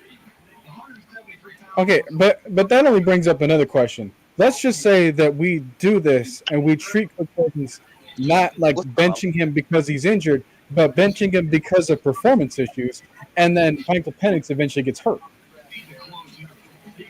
You got to bring Kirk Cousins back out there. Man, all these hypotheticals is hurting my brain. I mean, the thing about the hypotheticals is you got to play every scenario that's possible. Go ahead and explain it. Okay, say it again. No. If they're going to continue to listen to the fans, if they riot against Kirk Cousins and they bench him for performance, and then if Michael Penix plays but then gets hurt, do you then turn to Taylor Heineke and act like Kirk Cousins ain't there? Or do you go back to Kirk Cousins despite everything else? Just like you said, we basically be playing the same bullshit we did last year.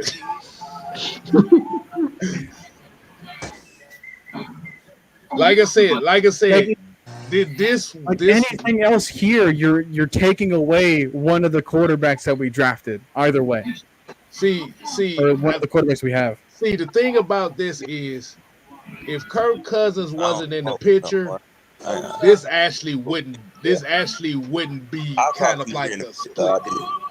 Maurice Martin with the $2 said this is embarrassing. And this is what Mike was talking about earlier. If Michael Penix, let me ask everybody that's watching right now. If you knew Michael Penix was the pick, would you even pay Kirk Cousins?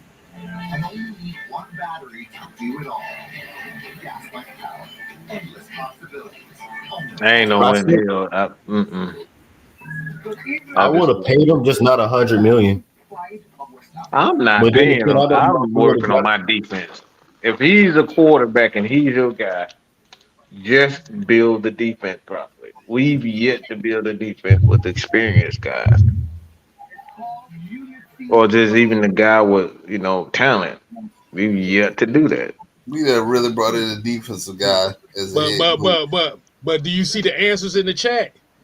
This is what, like I said, this is where we're coming from. Mm-hmm. This is why you're seeing the disappointment in all of us right now, and at this point with a lot of people. That's a big flex. We really brought in a defensive guy. I just gotta ask this question though, Jay. Quarterback. I've asked it before, but it's like you've just done this to Kirk Cousins, your starting quarterback. Even if he is healthy, where is the incentive for him to be good? Where's the incentive for him to be here after this Because season? why would he play to the point of benefiting the team that just did this to him? Right. Why is he rewarding the team that punished him for giving them a chance? It's not about the ability to, because if you just simulate the season on Madden, he's gonna play well, but you just brought in the whole bag of drama here that didn't really need to be here for a season that you're trying to put a bunch of expectations on.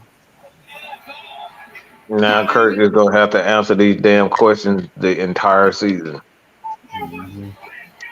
And the other question is what incentive does he have to mentor Penix?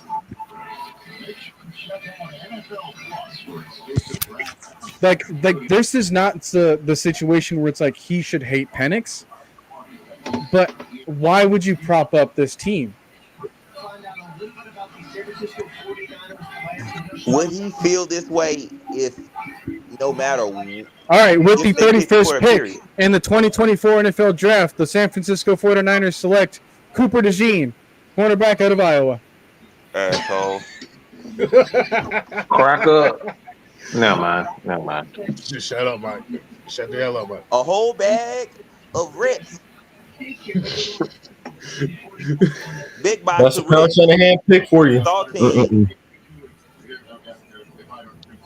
And the Lakers are being the Lakers right now. Good God Almighty. I think Buffalo's on the clock right now. Yeah. I think we should call LT. Yeah. Like you Make sure said. he's all right. I need some liquor right now. Bruh, man, look, I'm speechless, bro. I am. I'm just like, Look. That's like saying you getting promoted. You get promoted to vice president, and your first job is to goddamn train up the nigga that's gonna replace you in about 2 weeks. oh boy, that's crazy. Yeah, but Wow. everybody in this chat said the same thing. Like I said, if Michael Penix was your guy from the get go, you don't pay Kirk Cousins that money. My bad, yeah. You don't. And I know the market may have said something about that being the market, but I could have used that money to build the other team around. You could have got a quality veteran to come in and be that guy to teach him. Like you said, Gardner Minshew was out there. Like I said, I ain't saying Gardner Minshew was great, but He'll get you to the it didn't playoffs. cost that much. And he's a journeyman that's been through the ringer, so he knows the ins and outs. I was hoping for a Jacoby myself. Hey, somebody, it was either a CBS or NFL Network. I think about 3 days ago, somebody took Michael Penix with the 8th pick. I say, are these fools crazy? Yes, not. Jesus Christ. Okay, I don't know if I'm getting correct information. Either that or the 49ers picked 2 players. Because now I'm getting reports that the 49ers selected Ricky Pearsall from wide receiver from Florida. Yeah, that's what Dave. That's what Dale just. I'm looking at right now. That's what I just. Why the heck? I'm saying Why too. the heck did I just see that they got Cooper DeJean? Oh yeah, they didn't. It was a mistake. It's Ricky Pearsall. What? Yeah. I don't want to know what Cooper DeJean is feeling like right now, but damn. What? It was a mistake. Damn, that's fucked up. How? What? Yeah, So you get your hopes up thinking you got drafted by the 49ers, and the next thing you know, you get drafted by the Jacksonville Jaguars. Oh, Carolina just traded up. They got the 32nd pick. They ain't gonna do nothing but get a damn left Didn't they have guard. the 33rd? Yeah. 32 for 33. Hold on, whoa, what?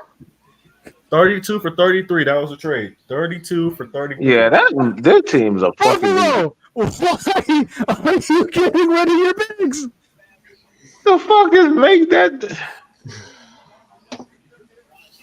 That's just like Minnesota trading up from 11 to 10. Every single time the Bills have been notified that a wide receiver is either taking or going to be taken, they back away. Now the thing is, though, it'd be sad if they about to take another wide receiver right here. If the Panthers take a wide receiver right here, because that's actually I think they are. I think they going Xavier Legette. They've been I won't be talking surprised him if a they lot. I don't want to wish this on the Georgia player, even though I hate Georgia. But if McCarthy goes to the Panthers, I'll actually be personally sad for him. I'm not gonna lie to you. That'd be terrible. What the heck happened to Cooper? Last place. Yeah, I don't know what the hell. Oh wait, no. Cooper DeJean might be going to the Panthers because they do need a corner. That might be where that Cooper thing came from. Yeah, but that you might can't be where mistake that they Cooper cards, thing came from. though. Did the Panthers just call Cooper and like, oh hi, we're the San Francisco 49ers?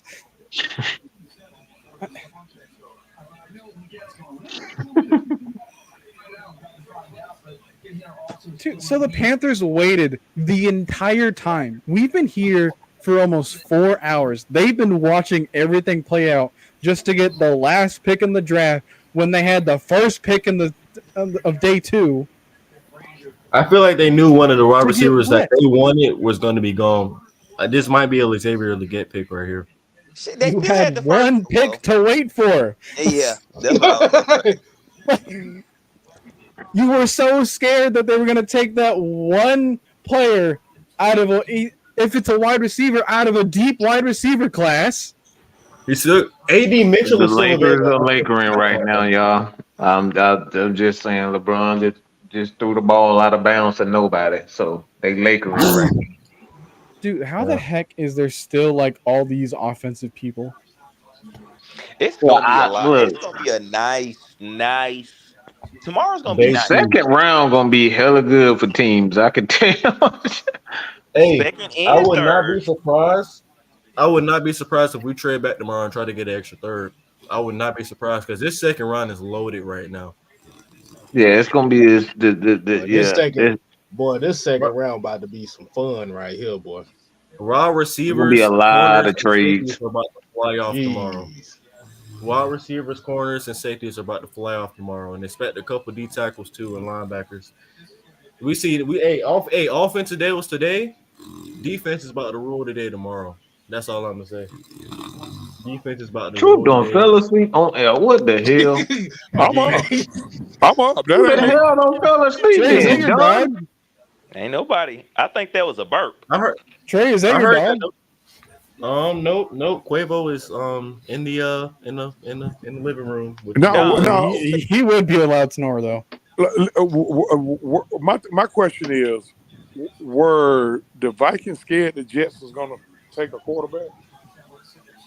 I don't I know. think they were scared somebody. I think the Broncos are trying to trade up with him. That's probably where that came from. I think the Broncos are trying to trade up with him because we obviously seen they were going to take a quarterback no matter what. I think they just wanted JJ McCarthy, but you rather trade back one pick to trade back two because he's still going to get the guy the Jets wanted, and they got who they wanted. So, and they gained the extra fifth round pick out of it.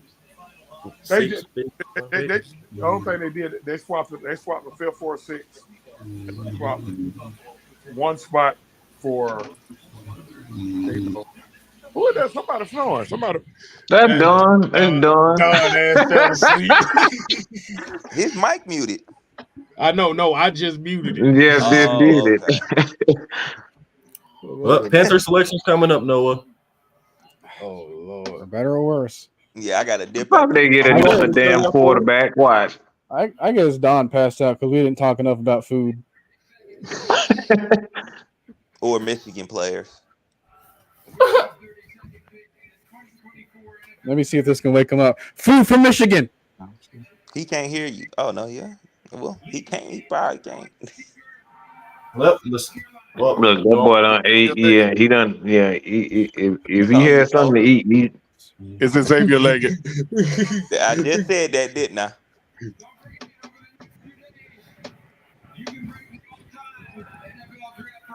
Got him at the end of the first. That's funny. Yep, with the 32nd pick in the 2024 NFL Draft, the Carolina Panthers selected Xavier Legette, wide receiver, South Carolina. Kept him home. Well, AJ Terrell about to put somebody else on locks next year. Hey, all I'm gonna say is Kool-Aid McKinstry is looking real nice right now. That's all I'm gonna say. What's the other? Dude, what the heck are the Bills doing? That's it. They said Three fuck, opportunities to get a receiver. they said fuck Josh Allen. That's what they said. Dude, Fuck their wide Josh. receiver one is going to be Khalil Shakir. They're gonna probably take land. Hey, All I'm gonna say is whoever that first pick is tomorrow need to be a wide receiver, or Josh Allen ain't gonna be happy. If they trade back one more time, Look, bro, think about this. Their top two receivers is Khalil Shakur and Mac Hollins. Oh my god! I forgot Mac was there. Can't forget Curtis Samuel either. But hey, he ain't much either. So He ain't nothing. Dude, you can forget him. That's what you're saying.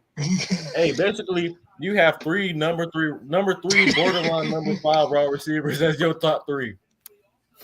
the Lakers are down Dalton by Kincaid 10. is about to carry them to a 6-11 record like you've never seen before. Hey, remember though, you still got to go get a corner. You still got to go get some. Yeah, because I lost Trey White. Still got to go get some D line help because I think they lost AJ Epinesa too. So they lost AJ Epinesa. I don't know what the heck's going on with Von Miller.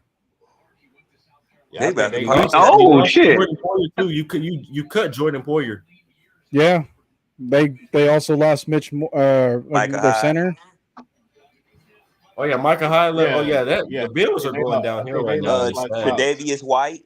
Yeah, I think they Yeah, lost he's on the Rams. 6 starters from that defense. Not only starters, but like Pro Bowlers, captains, like all that. Hey man, this and now they're crazy just trading back. I don't even know what value they're getting right now. They're not even telling me those details. But hey, guys, I gotta get up off here, man. My phone fits to die. It was good hanging.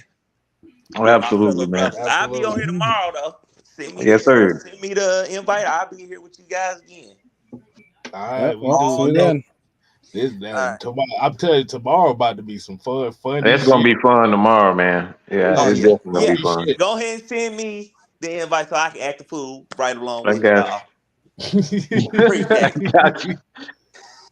I know the draft is going to be starting earlier than normal, and I'm going to get off later. Is it 7? Yeah, it's 7. Since it's 2 rounds, it's 7. Okay. Yeah, I'm not going to be here for probably like the first hour and a half of day 2. But I will be available for the rest of that night. Like whenever I get here. I'm going to have to change up my strategy because standing here for over 4 hours was not the way to go. Especially when I had to stand here for Michael Penix. A guy that I don't even know can stand himself.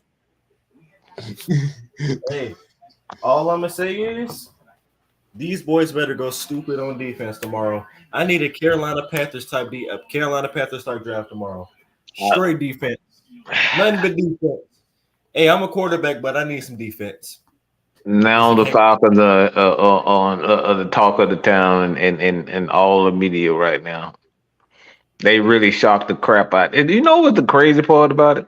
They had been bugging the Falcons for the past 5 years or so about drafting a quarterback. They finally draft a quarterback and say, "Oh, I'm shocked." Like, huh? I'm about to say, I'm like, didn't y'all get exactly what y'all wanted? Dude, this is coming from the team that had the game losing touchdown. Like, we can do anything we want if we put our mind to it. We took a quarterback the 1 year it didn't make sense for us. Hey, the thing is though, I have Kirk Cousins a contract only to try to take it away from him on draft day. Now, see, the only reason I'm not that contract barely lasted a month and a half. 2 months max. See, that's why I keep saying, if I knew Michael Penix was the guy that I knew I wanted. What the hell I'm paying? I'm not paying Kirk Cousins that. That's all up. That's really what I'm saying. That's the only gripe I have with that right there. Paying Kirk Cousins that contract was completely useless if Michael Penix was your guy. You could have got Gardner Minshew for way less than that, and built more and had more built for that team. And Kirk is not gonna be happy. Ooh boy. Daniil Hunter would have looked beautiful Ritter in the Falcons uniform. That's all I'm gonna say. I mean, just think about that. This is wild, y'all. This is popcorn worthy right here, boy. Mm-hmm. This is popcorn drop, boy. This is gonna be a drama-filled offseason. I can tell you that. This is gonna be a drama-filled season. Season. This about to be more entertaining than Real Housewives of Atlanta. Because the Falcon fan. The press conference is live now, so I guess we'll give everybody. A chance to kind of watch it for themselves. Yeah. All right, so one thing real quick. I thought that we were gonna have no material throughout the rest of the summer. Boy, was I wrong. Boy. Hey, the thing is though, we can still have weekly shows. Hey, The 1 week I'm off of work, they decided to just blow the whole weekend. The 1 weekend I'm off of work, they just decided to blow the whole weekend. Like I said, all I'm gonna say is defense better be going crazy next year, and it better anybody that we draft needs to be coached up to where they think they can coach. That's all I'm gonna say. If they think they coaching is that good, show me. That's all I gotta say. If y'all think y'all coaching is that good, show me. At the very least, make sure that you're getting picks that elevate anybody that you have now to reach their peak. Fortunately enough with us, we got a Kirk Cousin in the building. We got a guy that can go out there and win football games. Mike, I thought you were gonna let me watch myself. I gotta hear those. Shit, all you got to you talking to the Cam and the host of the show. You gotta tell him to end it. Oh yeah, you're right. My fault. Well then, motherfuckers, we out. Night. Day 2 Yelling tomorrow. at me, K-Styles, the host. Subscribe to my YouTube channel, please. I need some people. Nortondale. I'll have it in the community tab, so you guys go over to his channel, subscribe. Does excellent breakdown. He and Trey. So yeah, man. we have some topics. Yeah, y'all got some stuff, and also I'll have if you guys want to join the Discord, check us out, man. I'll send the invite to you. Just find me on either social media platform. I'm everywhere, so yeah. All right, y'all. Day 2 tomorrow. Same Day 2 channel, tomorrow. We'll let y'all. 7 p.m. Y'all go check the press conference out. Deuces. Deuces. See ya.